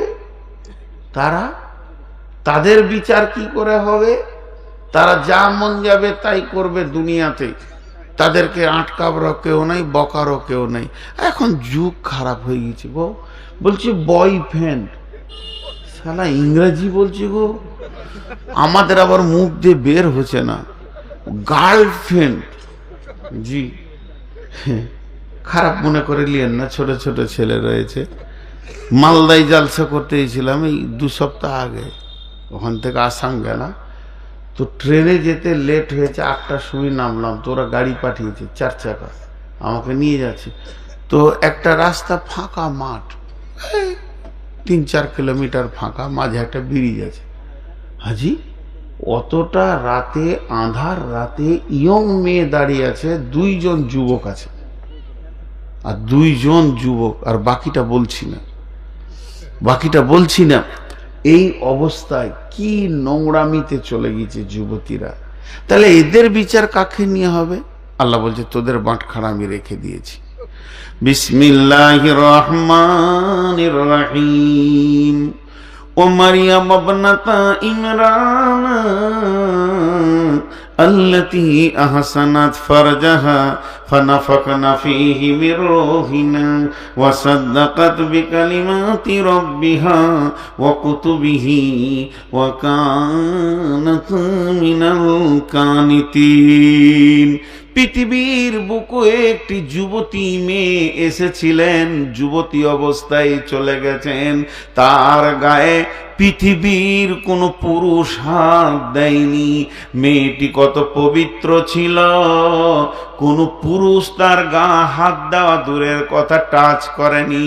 সেই মেয়েটিকে হযরতে ইমরান আলাইহিস সালাম, নবীর বেটি হযরতে মারিয়াম, আল্লাহ মারিয়ামকে কত সম্মান দিলেন, ওকে নবুয়তি টাইটেল দিয়েছেন। মারিয়াম রাদিয়াল্লাহু আনহা নয়, মারিয়াম আলাইহাস সালাম। এই মেয়েটি এত যুবতী, এত সুন্দরী, সুশ্রী, জীবনেও তার গায়ে পৃথিবীর কোন পুরুষ হাত দেয়নি। মসজিদে থাকতো পাশে, গোসলখানায় গোসল করত। জি বড় দুঃখ লাগে, আমাদের ঘরে ফেরেশতা ঢুকবে, আমাদের যে ঘরগুলো আছে ফেরেশতা ঢুকবে, কেন ঢুকবে না? 28 বছর বিয়ে করেছে, ফরজ গোসল জানে না গো, তাহলে ওই ঘরটা তার ফেরেশতা ঢুকবে? কি নোংরা করে রেখে দিয়েছে 2 বুড়ো বুড়িকে। 8টা ছেলে বানিয়ে দিলে কিন্তু ফরজ গোসল জানে না, একটা ঘর নষ্ট। বেটাটা যদি কলেজে পড়ে তো সব নায়িকার ছবিগুলো টেঙে রেখেছে ঘরে, বিটিটা কলেজে পড়ে তো খেলার প্লেয়ার আর নায়কের ছবিতে ভর্তি, তাহলে ও ঘরটাও ফেরেশতা দুটো ঢুকলো না। আর একটা ঘর রয়েছে যদিও, তো ওখানে আবার এলসিডিটা চলছে সারা দিন রাত, ঝুমুক ঝুমুক করে বাজ, তাহলে এ ঘরটা আমার নষ্ট। তাহলে কোথা, তাহলে বটুখানাটা মনে হয় ভালো আছে। মাথা খারাপ, পার্টির নেতার ছবি কটা ওইখানেই রেখেছে ও, আবার তৃণমূল করে। আর এখন তৃণমূল করে মানে ও জান্নাতের লোক, ও জাহান্নাম যাবে না। বাস এই হয়ে গেছে কাণ্ড। এতে নেতাদের অবস্থা হয়েছে ব্যাঙ্গের মতো। ব্যাঙ্ক বুঝেন? এক ব্যাঙ্গের বিয়ে হবে, তো মশার কাছে ধার নিয়েছে টাকা, বিরাট আয়োজন, তো 15 টাকা ধার নিয়েছে। কত বলেন? 15 টাকা। বিয়ে হয়ে গেল, 72 ডজন ছেলে হয়েছে ওর। পুকুরের ধারে বসে রয়েছে জলাশয়ে, আর সেই ব্যাঙ্গাচিগুলা কিল কিল কিল কিল কিল কিল করছে আর কি। হ্যাঁ, আর এমনি করে করে দেখছে ঠান্ডা থেকে। এবার মশাটা কানের কাছে গিয়ে বলছে পন পন পন পন, 15 টাকাটা দে, বিয়ে করলি বেটা বিটি হলেও চোখ ঠান্ডা হয়েছে, তো আমার টাকাটা দে। তখন ও বড় গাল করে বলছে কবে দিয়েছিলি? আর দিবে না, টাকা ঝেড়ে দিচ্ছে। ব্যাং দেখছি, হ্যাঁ মশা দেখছে, তোকে আমি কাবু করতে পারবো না, আমার দ্বারা হবে না। তা সাপের সঙ্গে দেখা করে বলছে ভাই বিচারটা করে দে, বিয়ের আগে টাকা নিলে গো, এতগুলা ছেলে করিয়ে দিলে কিন্তু এখন টাকা শোধ দিচ্ছে না। বলছে কোথার হইছে, কোথা খুব ইষ্ট, বলো ওই পুকুরে ধারেই বসে রয়েছে, বেটা বিটি দেখছে। আর এমনি করে যে ব্যাংকটাকে যখন সাপে ধরেছে তখন খালি বলছে বাপ লে, এবার টাকা লে। মশা বলছে টাকা লাগবে না, তোকে যে ধরেছে না, হাপড়ে ধরেছে মাথা, ঠ্যাং লড়িয়ে যাবি কোথা, যবার বলবি বাপ লে তো আবার ভিতরে যাবি, ওপরে আর আসবি না। তা নেতারা দৌড়ে দৌড়ে ঘুরবার বলবে কই গো খালু কেমন আছো, ভোটের আগে ঠিক মনে হবে যেন যে বড় শালিটারই বেটাও, আমার ছোট শালির নিজের বেটা। কই গো খালু কোথা রয়েছে, তোর মা আমার শালি রে, ভোট লিবে। আর ভোট যখনই হয়ে গেল কম, আবার দুদিন পর যখন ট্যাঙ্গে বাড়ি পড়ছে তখন বলছে লে, এই তো নেতাদের জীবন। তো আল্লাহ তাবারাক ওয়া তাআলা মারিয়াম আলাইহিস সালামকে কেন্দ্র করে কত দামি কথা বলছে শুনেলেন। মা আমার, বোন আমার, আমাদের ঘরগুলি এত নোংরা, ফেরেশতা ঢুকবে না। ও মারিয়াম, মারিয়াম রে, ও মা মারিয়াম, তোমার কি সম্মানী কথা বলবো, তুমি যে কত দামি, তুমি যে কত সম্মানী, কোন দিকটা তোমার বলবো খুঁজে পাই না। তুমি গোসলখানায় আছো, গোসলখানাতে মহিলা থাকলে পরিপূর্ণ শরীরে কাপড় থাকবে না, গোসলখানার দরজা লাগানো আছে, গোসল শুরু হয়ে গেছে, পৃথিবীর কোনো পুরুষ তার গায়ে হাত দিল না, অথচ গোসলখানায় যখন ঢুকেছে দেখছে সুন্দর একটি সুশ্রী যুবক গোসলখানার দরজার পাশেই দাঁড়িয়ে রয়েছে। মারিয়াম তাড়াতাড়ি গায়ে কাপড়টা নিয়ে বলছে, হে যুবক তুমি বেরিয়ে যাও, আল্লাহ এই যুবক থেকে তুমি আমাকে বাঁচাও। যুবক তখন মুখ খুলে বলছে, আমার লিঙ্গ নাই, আমার সেক্স নাই, আমি তো মানুষ নই, তুমি দেখছো মানুষ কিন্তু আমি জিবরাইল, আমাকে আল্লাহ পাঠিয়েছে তোমার সঙ্গে মোলাকাত করতে, তাই আমি মানুষের রূপ ধারণ করে এসেছি, যুবকের রূপ ধারণ করেছি, আমি তো তোমার গায়ে হাত দিব না। এ মারিয়াম তুমি কত দামি, তোমার কাছে আল্লাহ খবর পাঠিয়েছে, আমি খবরটা দিতে এসেছি, খবরটা লাও, সুসংবাদ, তুমি সন্তানের মা হবি। তখনই মারিয়াম লম্বা জিভ বের করে বলছে, আমাকে কোনো পুরুষ দেখলো না, আমাকে কোনো পুরুষ চিনল না, আর আমি সন্তানের মা হব, এই লজ্জাটা কোথায় রাখি রে জিবরাইল। জিবরাইল বলল, মারিয়াম ইজ্জতের মালিক আল্লাহ, বেইজ্জতের মালিক আল্লাহ, সন্তানটা হলে তোমার সম্মান বাড়বে, বরং সম্মান কমবে না। জিবরাইল ফুঁক মেরে দিলে, ফানাফাকনা ফীহি মির রূহিনা, ওর গায়ে যখনই ফুঁক মেরে দিলে তো 9 মাসের হয়ে গেল। সঙ্গে সঙ্গে চলে যাও তুমি জঙ্গলে, খেজুর গাছে খেজুর নাই, ওই ডাল ধরো, লড়াও, আপনা আপনি আল্লাহর কুদরতে খেজুর পড়বে, খেজুর পচে, খেজুর খাও আর পানি খাও। এইখান থেকে বড় বড় মুফাসসিররা বলছে, যদি কোনো আমার বেটি প্রেগন্যান্ট অবস্থায় থাকে, পেটে বাচ্চা থাকে, ওর প্রথম খাবার হচ্ছে খেজুর আর পানি, সমস্ত যা যা দরকার বাচ্চা হতে আল্লাহ সব দেবে। তো খেজুর খাও আর পানি খাও। খেলো, আল্লাহ বললেন, মারিয়াম তুমি মুখ বন্ধ করে লাও, তোমার সম্মান আমি বাড়াচ্ছি। কচি বাচ্চা কথা বলছে, কচি বাচ্চা কথা বলে, 4টা কচি বাচ্চা কথা বলেছে, হাদিসের মধ্যে আছে, তাফসীরে আছে। তার মধ্যে ঈসা আলাইহিস সালাম গোটা দুনিয়াকে বলছে, আমার মাকে কেউ গাল দেবে না, আমি নবী, এবং আমার আল্লাহ আমার মায়ের ভিতর দিয়ে আমাকে এনেছে বিনা বাপে। মারিয়ামের দাম বেড়ে গেল, কমবে কোথা, বেড়ে গেল। আল্লাহ বলছেন,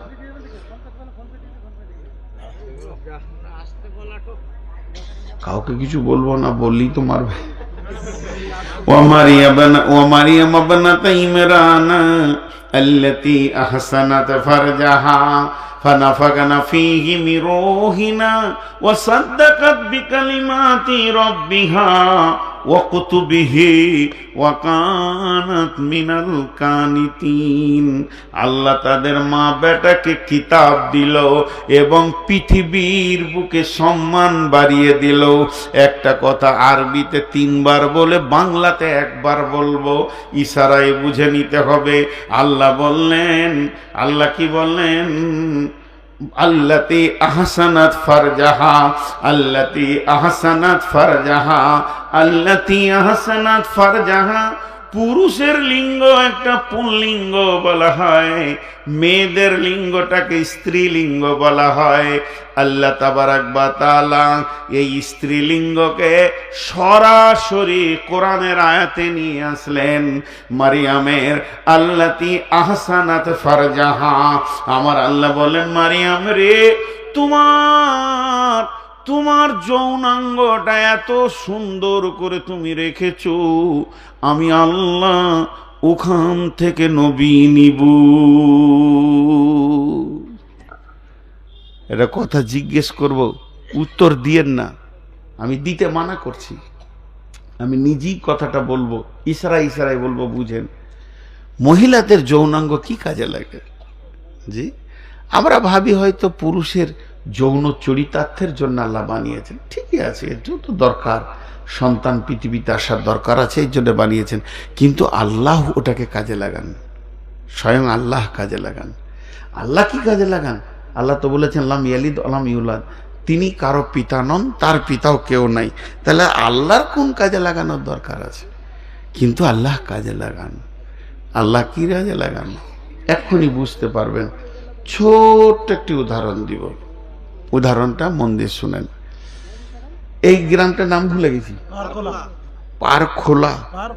কোলা, পারখোলা। পার মানে পুকুরের পার, কোলা মানে কুলা ব্যাং, পুকুরের পারে ব্যাং, কোলা মানে কুলো। বেশ, এই পারখোলা এটা একটা গ্রাম।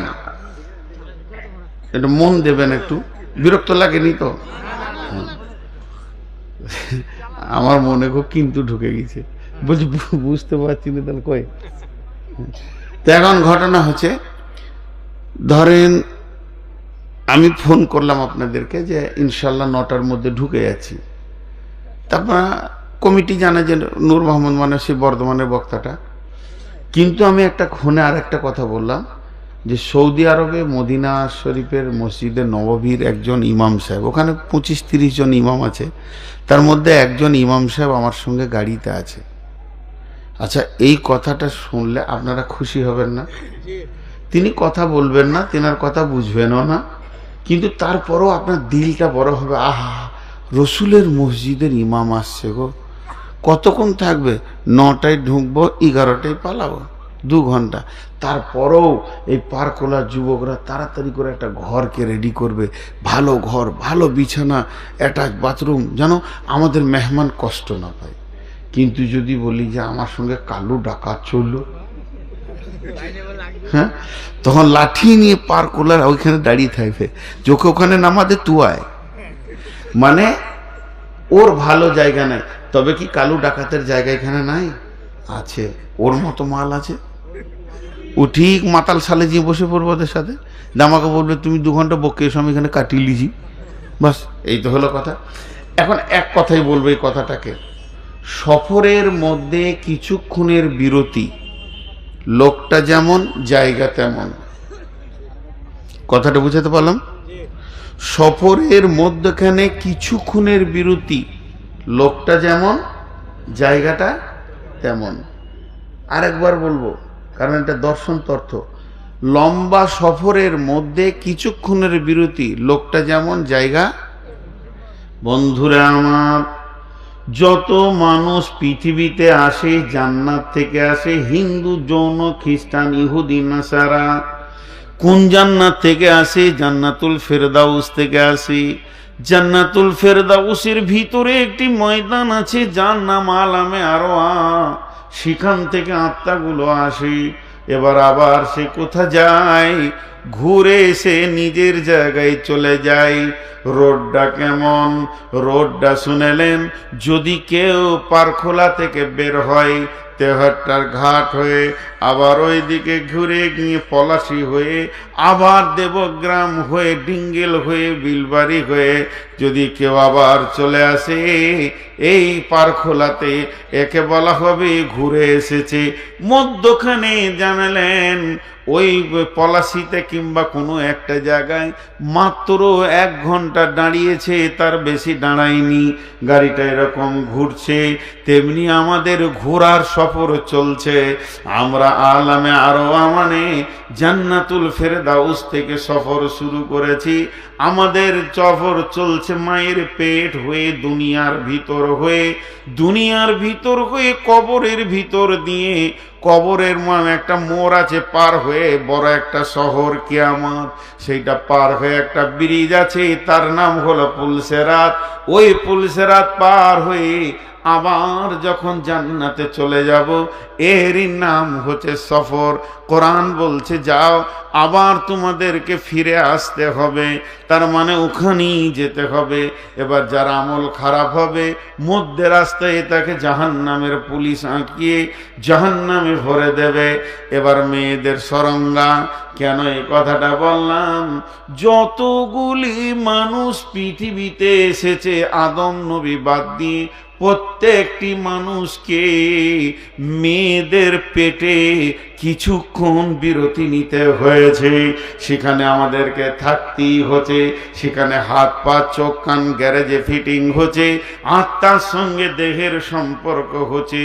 এখন মার বোন যদি মনে মনে করে এই জায়গাটা আমি পবিত্র রাখবো, তো ভালো সন্তান সেখানে অবস্থান করবে। যদি কোনো আমার বেটি লুচ্চাকে দিয়ে তার সরঙ্গাকে নোংরা করে দেয়, বিনা লাইসেন্সে পুরুষ দিয়ে, বিনা মহারানায়, বিনা বিয়েতে যদি সে নোংরা করে দেয়, সরঙ্গাটাকে যদি সে শেষ করে দেয়, তাহলে জেনে এলেন ওই পেটের ভিতরে ভালো সন্তান আল্লাহ পাঠাবেন না। সেই মা আমার ভালো সন্তানের মা হবে না। তার পেটে জুয়ারি লুচ্চা লম্পট ছাড়া, রান্ডি ছাড়া ভালো সন্তান হবে না। মারিয়ামের পেটটা এত পবিত্র ছিল, আল্লাহ তার ভিতরে নবী নিয়ে সারা পৃথিবীর যুবতীদেরকে বলে দিতে চাইলো, তোমরা তোমাদের সরঙ্গায়ের হেফাজত করো, খবরদার লুচ্চাকে দিয়ে নোংরা করিও না। যদি নোংরা করে দাও তোমাদের পেটে ভালো সন্তান হবে না।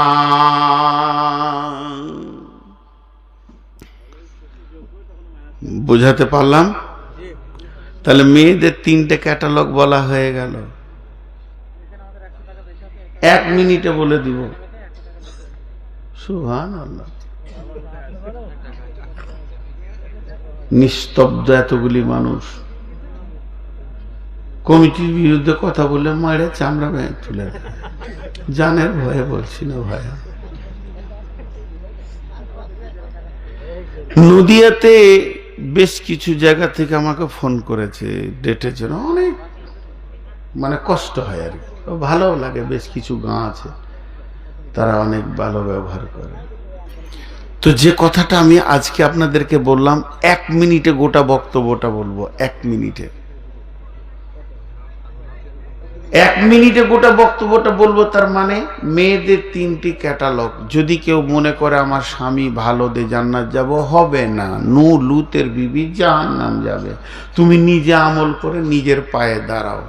কেউ যদি আবার চিন্তিত হয় যে আমার স্বামীটা খারাপ, তাহলে আমি কি জাহান্নাম যাব? হবে না। তুমি ইমানদার থাকবে, আল্লাহ তোমার সাথে বেইনসাফি করবে না, তোমাকে জান্নাতে দেবে। স্বামী বেঈমানি করেছে, সে আল্লাহর কাছে বুঝে নেবে।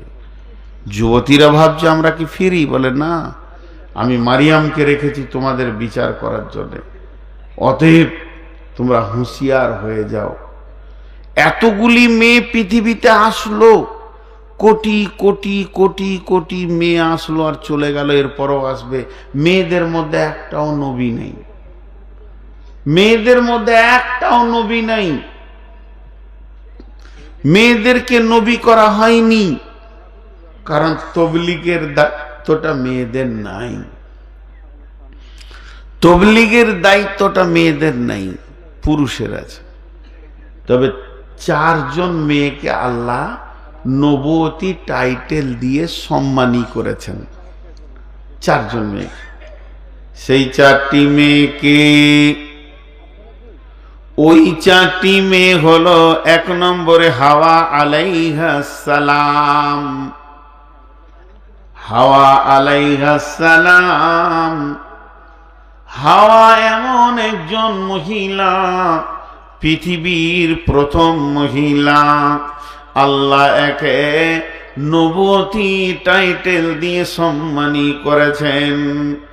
2 নম্বর হলো মারিয়াম আলাইহাস সালাম।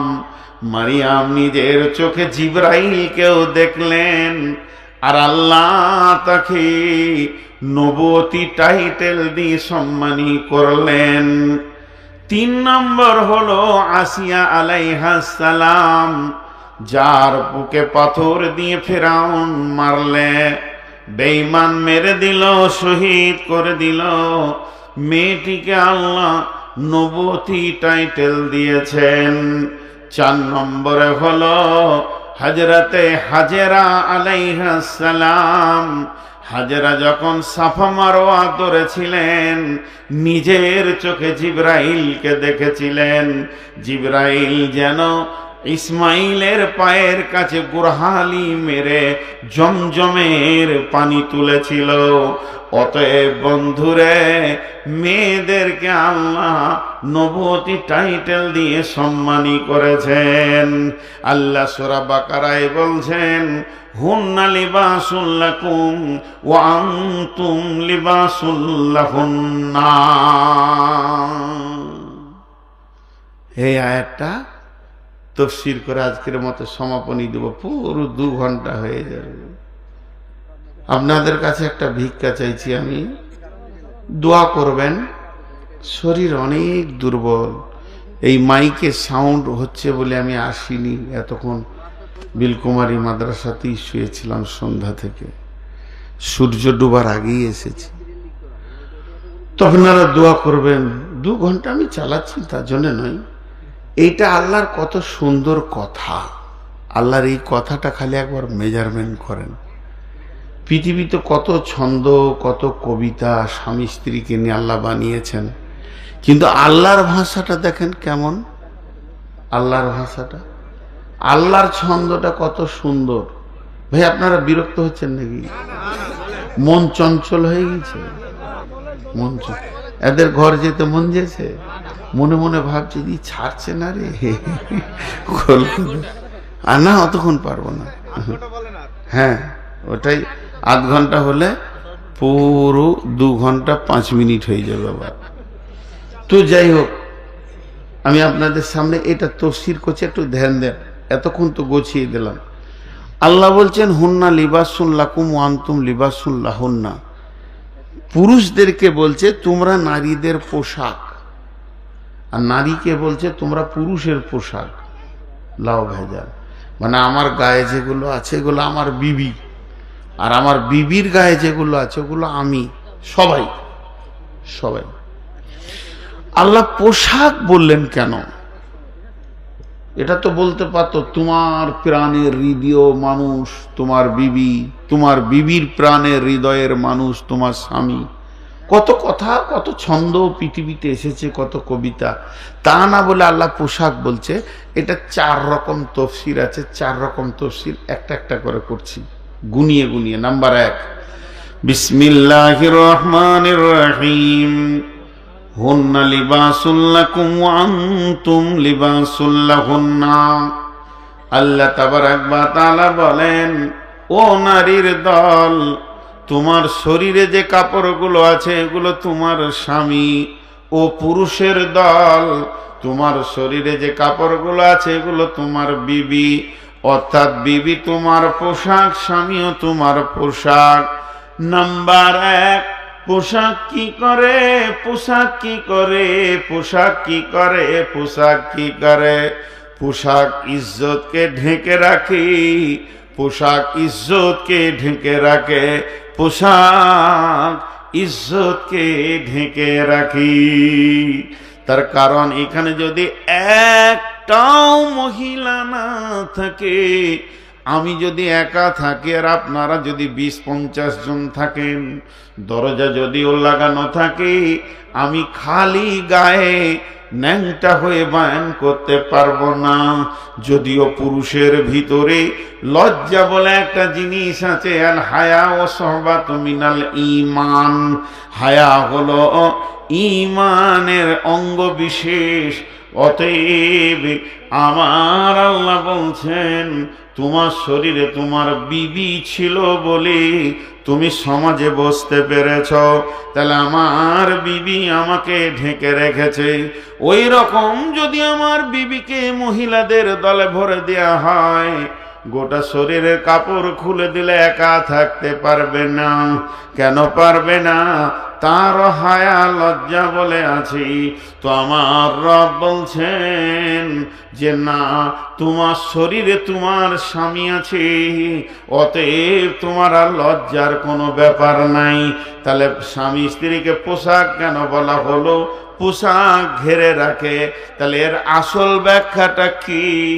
আল্লাহ পুরুষকে বলছে, দেখো, যে মেয়েটাকে তুমি বিয়ে করে এনেছো তার অনেক বড় বড় বড় বড় আবদার আছে তোমার ওপরে।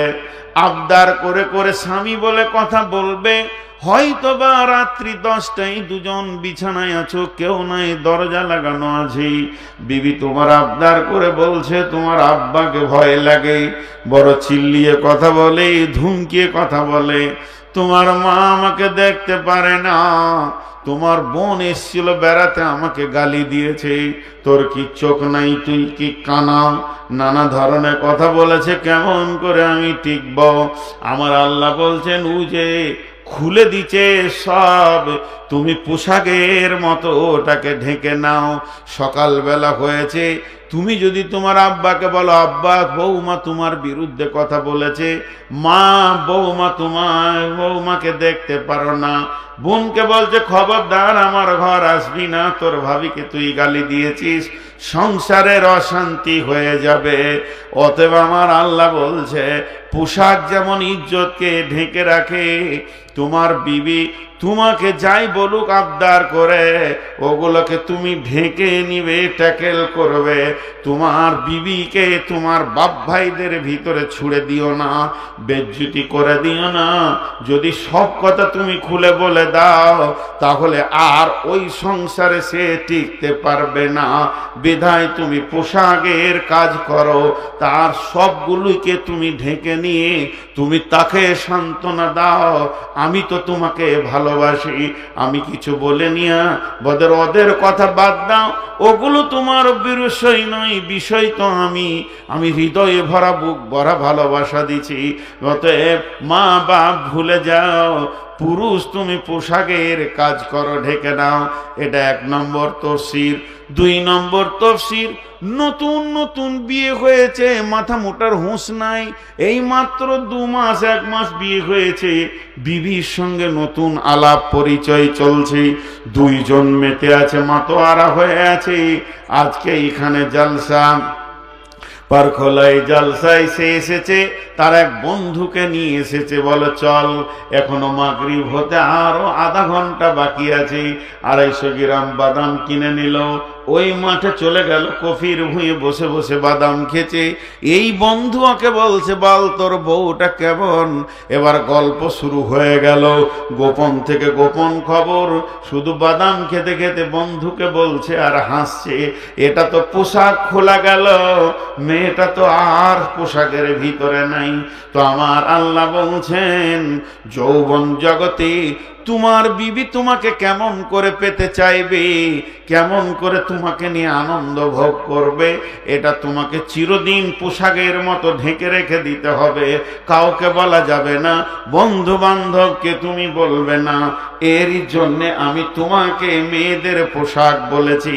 পোশাক যেমন ইজ্জতকে ঢেকে রাখে, তুমি তোমার বিবির চরিতার্থকে ঢেকে রাখবে, মান অভিমানকে ঢেকে রাখবে, তেমনি বন্ধুরে মেয়েদেরকে আল্লাহ বলছেন তুমি তোমার স্বামীর পোশাক।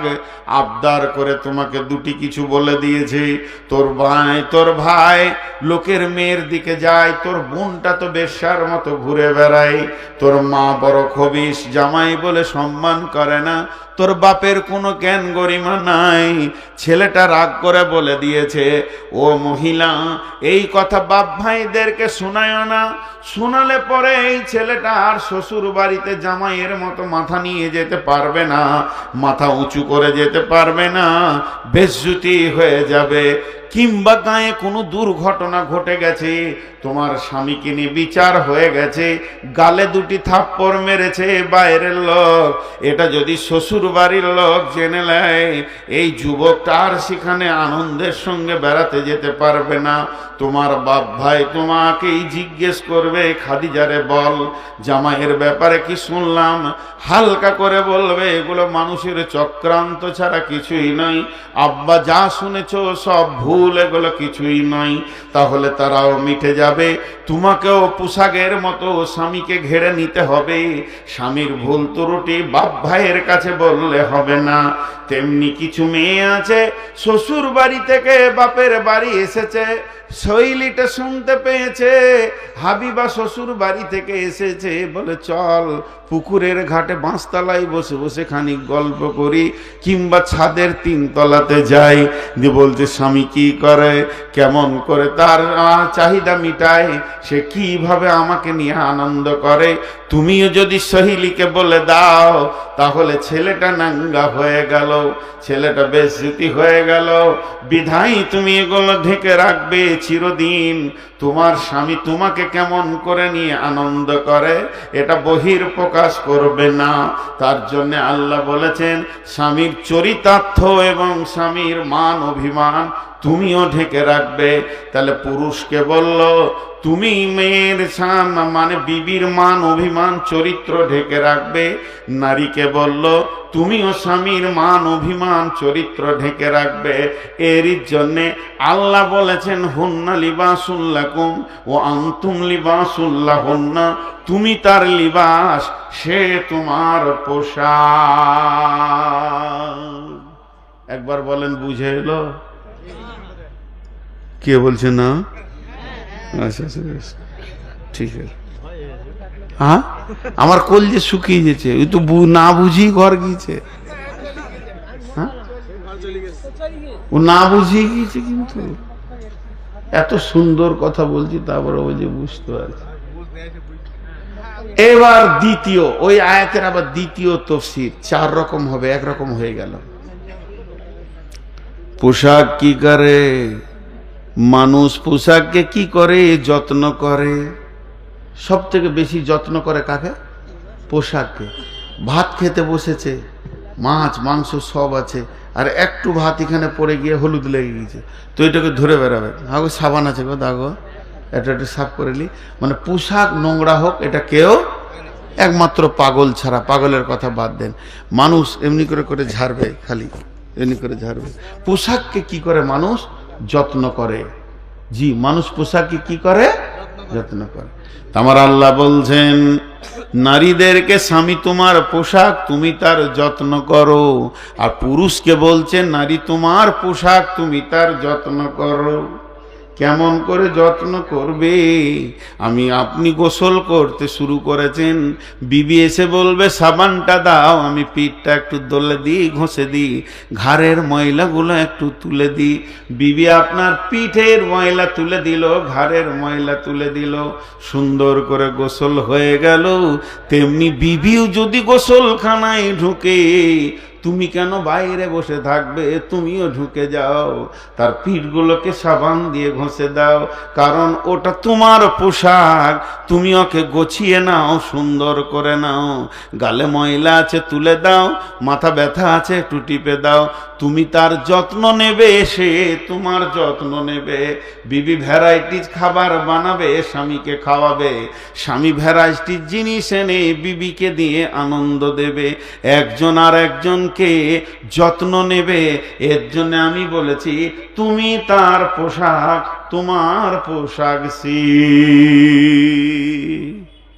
বুঝে এলো? 2 নম্বর হলো। 3 নম্বর, পোশাক কি করে? পোশাক মানুষের ইজ্জতকে বাড়ায়। একটা মানুষ ন্যাংটা আছে, একটা লুঙ্গি পরলো, ইজ্জতটা খানিক বাড়লো, সৌন্দর্য বাড়লো। গেঞ্জি পরবে আর একটু বাড়বে, জুব্বা পরলাম আমি আর একটু বাড়লো, যখন কোটটা পরেছি আরো বেড়েছে, টুপি পরলাম তা আরো বাড়লো, চশমা পরবো আরো বাড়বে। পোশাক যত বডিতে লাগে তত মানুষের সৌন্দর্য বাড়ে। তেমনি মেয়েটা নাঙ্গা ছিল, একটা পায়জামা পরেছে, খানিকটায় সৌন্দর্য বেড়েছে। চুড়িদার পরেছে আর একটু বেড়েছে। বোরখা পরবে তো আরো বাড়বে, চশমা লাগাবে তো আরো বাড়বে। যত পোশাক বডিতে লাগবে অত সৌন্দর্য বাড়বে। এখন আমাকে দেখতে যে সুন্দর লাগছে, এটা আমার বিবি আমার সৌন্দর্য বাড়িয়েছে। কাপড়গুলো আমার বিবি, আর আমার বিবিকে দেখতে সুন্দর লাগছে, তার কারণ আমি তার সৌন্দর্যকে বাড়িয়েছি। তার মানে আল্লাহ বলতে চাইছে, যেখানেই যাবে বিবিকে সঙ্গে রাখো, স্বামীকে সঙ্গে রাখো, দুইজনের ইজ্জত সৌন্দর্য দুইজনকে বাড়াবি। কেমন? ধরেলেন আমার মামাতো ভাই কি খালাতো ভাইয়ের বিয়ে, বা আমার মামার বাড়িতে কোনো অনুষ্ঠান হচ্ছে, বা গায়ে জালসা হচ্ছে, আমার খালাদের গায়ে, তো আমাকে ফোন করছে আমার খালা, আসসালামু আলাইকুম নূর রহমত, কেমন আছিস বাবা? ভালো আছি খালামা, তো জালসায় চলে আসবি। আচ্ছা ঠিক আছে দেখবো, তুই আসবি কিন্তু বউকে নিয়ে আসবি। ওদের কাছে হলো বউ, তুই আসবি বউকে নিয়ে আসবি। তা আল্লাহ বলছে আমার বিবিকে, যাও আর সঙ্গে যা, গায়ে গা লাগিয়ে যা, ওকে ভালো লাগবে, ওকে ভালো লাগবে।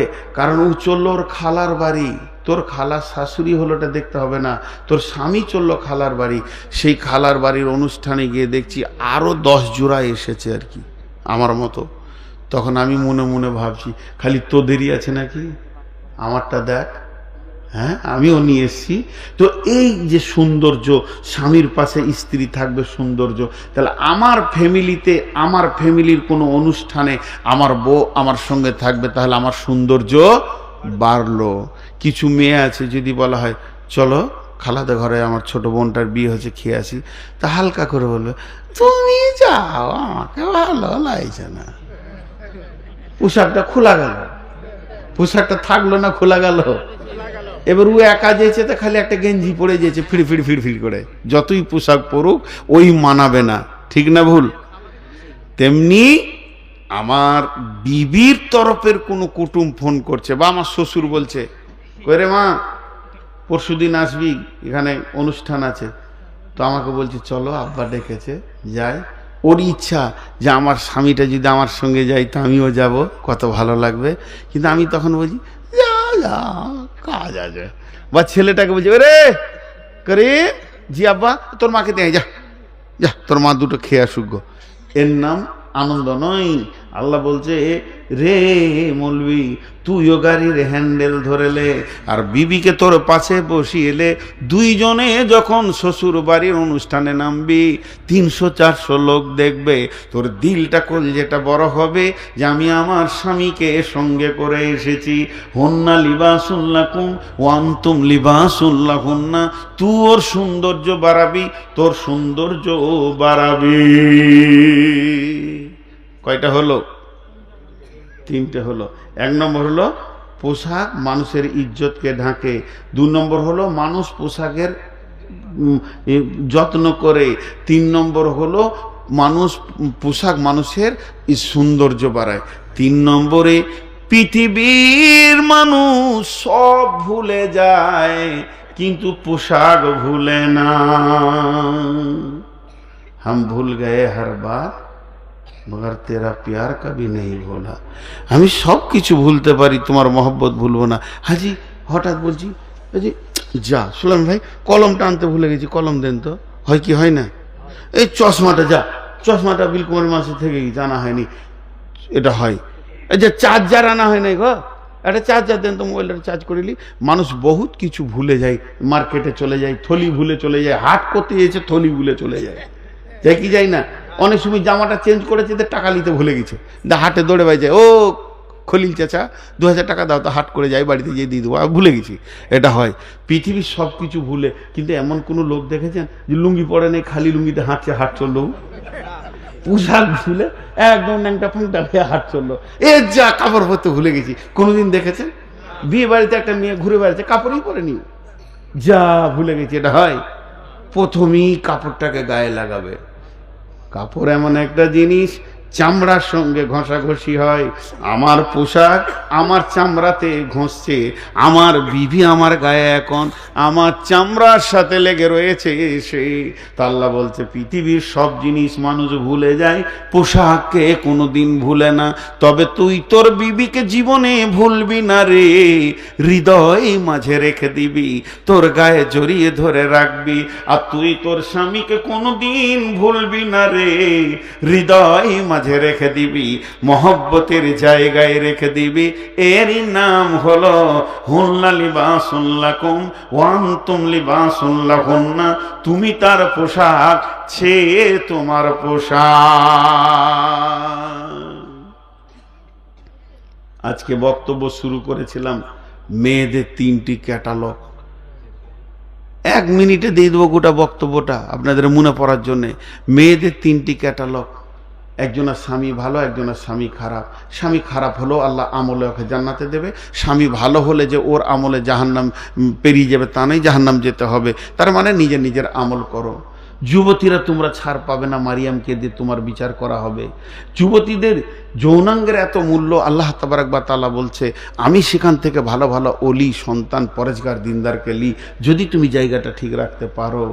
আল্লাহ তাবারক ওয়া তাআলা বলছে তোমরা স্বামী স্ত্রী একে অপরের পোশাক, সে তোমার পোশাক, তুমি তার পোশাক। তাকে তুমি ভালোবাসবে, তুমি তার যত্ন করবে, সে তোমার যত্ন করবে। তুমি তার চরিতার্থ এবং মান অভিমানকে ঢেকে রাখবে, সে তোমার মান অভিমান চরিতার্থকে ঢেকে রাখবে। তুমি তার গায়ে থাকবে সবসময়, সৌন্দর্যকে বাড়াবে, সে তোমার সৌন্দর্য বাড়াবে। আর তুমি তার যত্ন নেবে, সে তোমার যত্ন নেবে। ভাইয়া, আজকে টোটাল বক্তব্যটা দাম্পত্য জীবনের সমস্যার সমাধানের জন্য ছিল। একটা লোকও উঠবেন না, আমি আপনাদের মেহমান। আমি লম্বা বড় 20 কোটি টাকার আবদার করছি না, প্রথম একটা আবদার করছি, আপনারা 5 মিনিট উঠবেন না। 5 মিনিট উঠবেন, এটা আমার প্রথম আবদার। আমি একটা আপনাদের ছোট ভাই কিংবা বড় ভাই কিংবা বন্ধু কিংবা ছেলে কিংবা আব্বা, এই বয়সে হব, উঠিয়েন না। কেউ আছেন আল্লাহর গোলাম, একটা 5000, একটা 10,000, একটা 1000 দেবেন? 5 মিনিট দেখবো আমি। কালাম সাহেব 25,000 টাকা দিন। আল্লাহ আকবার, আমার তো কান মুলে দিলেও। আবুল কালাম শেখ ভাই 25,000 টাকা দিয়েছেন। দেখেন, আর একটা সুখচাঁদ সাহেব দিন 6,000। সুখচাঁদ সাহেব 6,000। এটা জায়গা কেনা হয়েছে, মাশাআল্লাহ। ওই জায়গাটা আর কেউ 6 লাখ আছেন? টাকা বাকি আছে। 6 লাখ টাকা বাকি। বলেন কেউ আছেন আল্লাহর গোলাম? আমি 5 মিনিট দেখবো। এই যে আমার আগে বায়ান করছিলেন, সুর করে করে কালেকশন করছিলেন, আমি ভাই পারি না, আমি পারি না ওরকম করতে। আর দ্বিতীয় নম্বর, সুর করে কালেকশন করা যাবে না, একদল আলিম বলছে, আমার মনে হয় করা যাবে, কিন্তু ওই ছন্দগুলো যেন হাদিস কোরআনের মতে হয়। আর আমি যে কোনো একটা জায়গায় বললো 5 টাকা দিল, 5 টাকা নিল, 6 টাকা দিল, এই 2000 টাকা দিল। এই অমুক ভাই কোথা ছিল, ঝোপে ঝাড়ে। হ্যাঁ, এত রাতে ঝোপে ঝাড়ে কেউ থাকে গো? এগুলো মিথ্যা কথা হয়ে গেছে। এমন কথা যেন না হয় যেটা মিথ্যা হবে। এই ধরনের কথাগুলো মানে আপত্তিকর কথা, এগুলো না বলাই ভালো। তাহলে ঝোপ থেকে কালেকশন দিতে হবে, কিন্তু প্রকাশ্যে এসে দিলে হবে না। আজীব ব্যাপার তো, তোকে ছন্দ মিলাইতে হবে। কে বললে? না মিলাইলেও হবে। তা যাই হোক, এগুলো আলাদা কথা। এখন কেউ আছেন কি 2000 5000 দেনেওয়ালা? আমি একবার চাদর পাঠাচ্ছি আপনাদের কাছে, একবার যারে বাবু কেউ আছো চাদর নিয়ে, ছেলেরা কেউ আছে বাপ, এই সামান শোনা দেখো তোমার চাদরটা ঘোরাও তো। এক পাক দাও তো, 2-3টে চাদর একসঙ্গে। এই চাদরটা মাত্র ঘুরে আসবে, আমি শেষ করে দিব। জি, আরেকটা চাদর ধরো, তাড়াতাড়ি হয়ে যাবে। আর আমার মা বোনদেরকে বলবো, মা আমার, বোন আমার, খালা আমার, বেটি আমার, 5 মিনিট টাইম নিয়েছি। আমি 5 মিনিটকে 6 মিনিট করব না, তাহলে আমিও বেঈমান। 5 মিনিটকে আমি 6 মিনিট করব না। আর আপনারাও 5 মিনিটের আগে উঠিয়েন না। দেন, চটচট করে দেন, যার কাছে যা আছে দেন। মাদ্রাসাটা তো শুধু পার খোলার লোকের লাই, গাটা দুনিয়ার মাদ্রাসা। আজকে ইসলামের উপরে যা রুলার চলছে, এখন এই মাদ্রাসাগুলো আছে বলি দিন ইমান টিকে আছে। দেন, আল্লাহর রাস্তে দেন, যার কাছে যা আছে আল্লাহর রাস্তে দিতে থাকে। একদম চটচট করে দেন, আল্লাহর রাস্তে দেন। আল্লাহর গোলাম উঠিয়েন না, একসঙ্গে দোয়া পরে উঠবো, আল্লাহ খুশি হবেন, আল্লাহ অনেক খুশি হবেন। জি ভাই, কে আছেন আল্লাহর গোলাম? দেন, চটচট করে দেন। 2000 5000 100 200 কেউ দেনেওয়ালা আছেন? আর আপনারা এর আগে দিয়েছেন 500 700 1000 যেমন পেরেছেন দিয়েছেন। এখন আপনারা 1 টাকাও দিয়ে শরিক হন। তুমি রেডি করে গাড়িটা রোডে তুলো, আমি ছেড়ে দিয়েছি, 5 মিনিটে চলে আসবেন ইনশাআল্লাহ। জি, কেউ আছেন আল্লাহর গোলাম? জি রে বাবু, কিছু মনে করি না। তোমাদের দুজনের নাম কি? এই দুজনকে বলছি। হ্যাঁ, না না, ওই দুজনকে।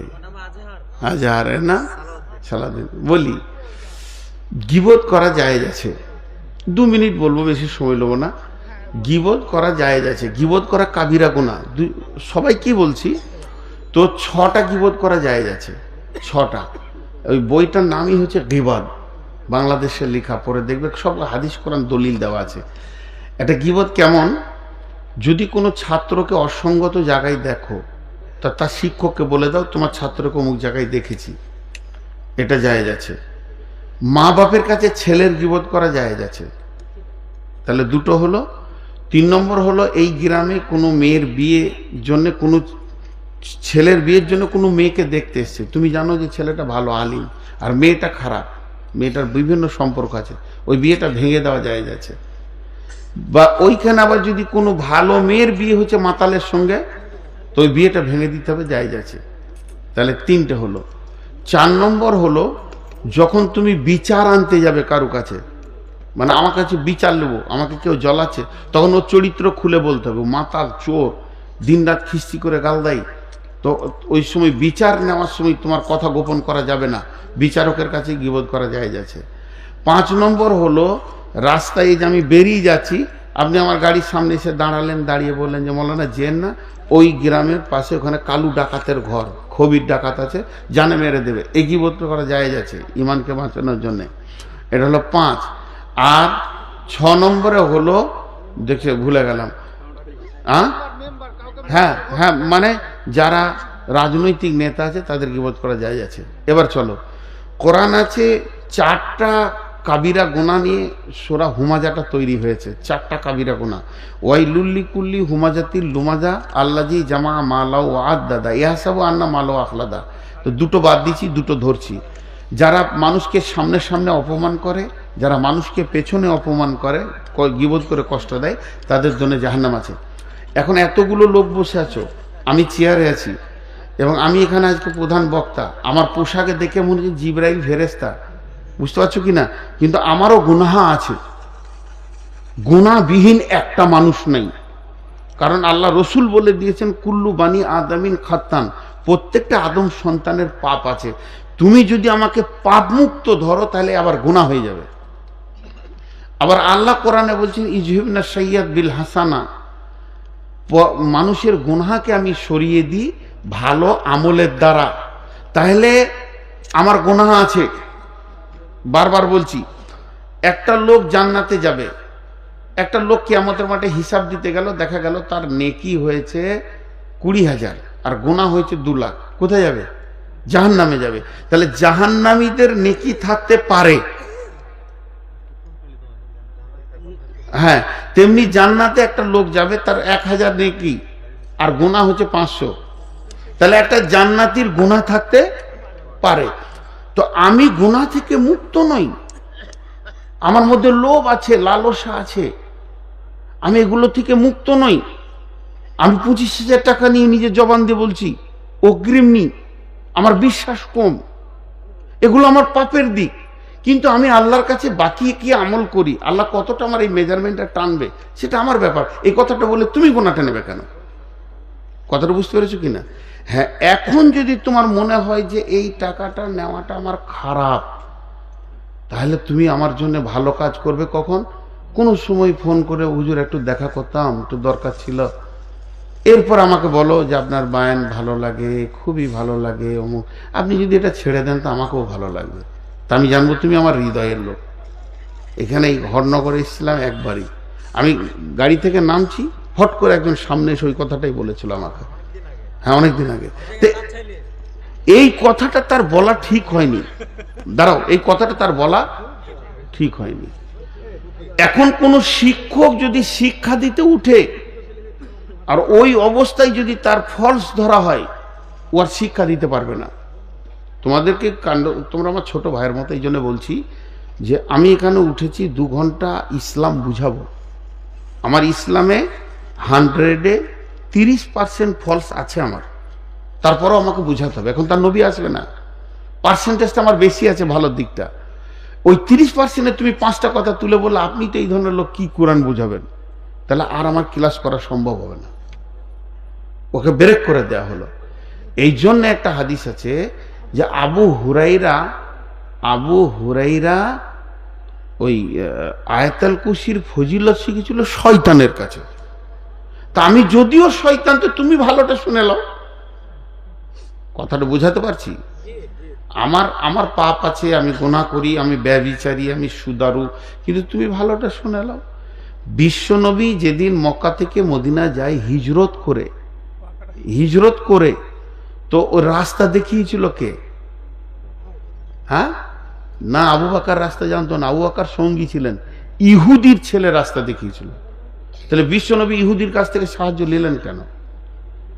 তোমার অসুখ হয়েছে, তুমি হিন্দু ডাক্তার দেখাতেই পারো,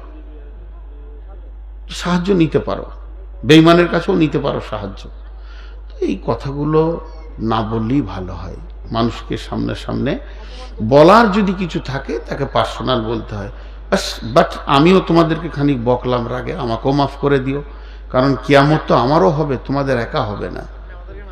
না, ওটা তখনই মাফ করে দিয়েছি যখন বকেছি, তখনই আমার যা ছিল ঝেড়ে দিয়েছি, তার মাফ ছাড় কি আছে? আর এই ধরনের বলতে হয় না বাপ। হ্যাঁ, আল্লাহ মানুষকে ইজ্জত দিলে আল্লাহ ইজ্জত দেবেন। আল্লাহ বলেছেন যখন মানুষকে মানুষ মাফ করে, ইজ্জত দিয়ে কথা বলে, আমাকে কেন XYZ এখানে যেই বসবে এটাই লয়, পৃথিবীর যে কোনো মানুষকে যদি তার গুনাহকে ঢেকে রেখে তাকে তার গুনাহটা বলে ইজ্জত দিয়ে কথা বলো, তো এর সব থেকে বড় লাভ আছে, কিয়ামতের মাঠে তোমার পাপগুলো আল্লাহ ঢেকে দেবে। তোমার পাপগুলো আল্লাহ ঢেকে দিয়ে গোপনে তোমাকে মাফ করে দেবে। শেষ কথা বলি, আল্লাহ আমাদের সকলকে শোনা বলার থেকে বেশি করে আমল করার তৌফিক দান করুন। আল্লাহ আমাদের সকলকে মাফ করুন। আল্লাহ আমাদের মা বাপ ভাই বোন যারা কবরে চলে গেছে, কালেমা নিয়ে কবরে গেছে, ঈমান নিয়ে, তৌহিদ নিয়ে, আল্লাহ তাদেরকে ক্ষমা করে দেন। আল্লাহ আমাদের প্রত্যেককে দিনের উপরে চলার তৌফিক দান করুন। আর অত্র এলাকায় আল্লাহ শান্তি বর্ষণ করুন। সারা বিশ্বে মুসলমানদের উপরে রুলার চলছে, আল্লাহ তার গজব শুরু করে দিয়েছে। আল্লাহ এই গজব যেন অব্যাহত রাখে, বেঈমানদেরকে যেন আল্লাহ টাইট করেন, আল্লাহ ইসলামের যেন সাহায্য করেন, আল্লাহুম্মা আমিন। সারা পৃথিবীর মুসলমান যে যেখানেই আছে আল্লাহ যেন সাহায্য করেন। প্রত্যেকটি মুসলমান যত কালেকশন দিয়েছে দানগুলো আল্লাহ কবুল করেন। আজকে এখানে বলে নাই, সারা বিশ্বে ইসলামকে বাঁচানোর জন্য যে টাকা দিচ্ছে আল্লাহ তার দানকে কবুল করুন।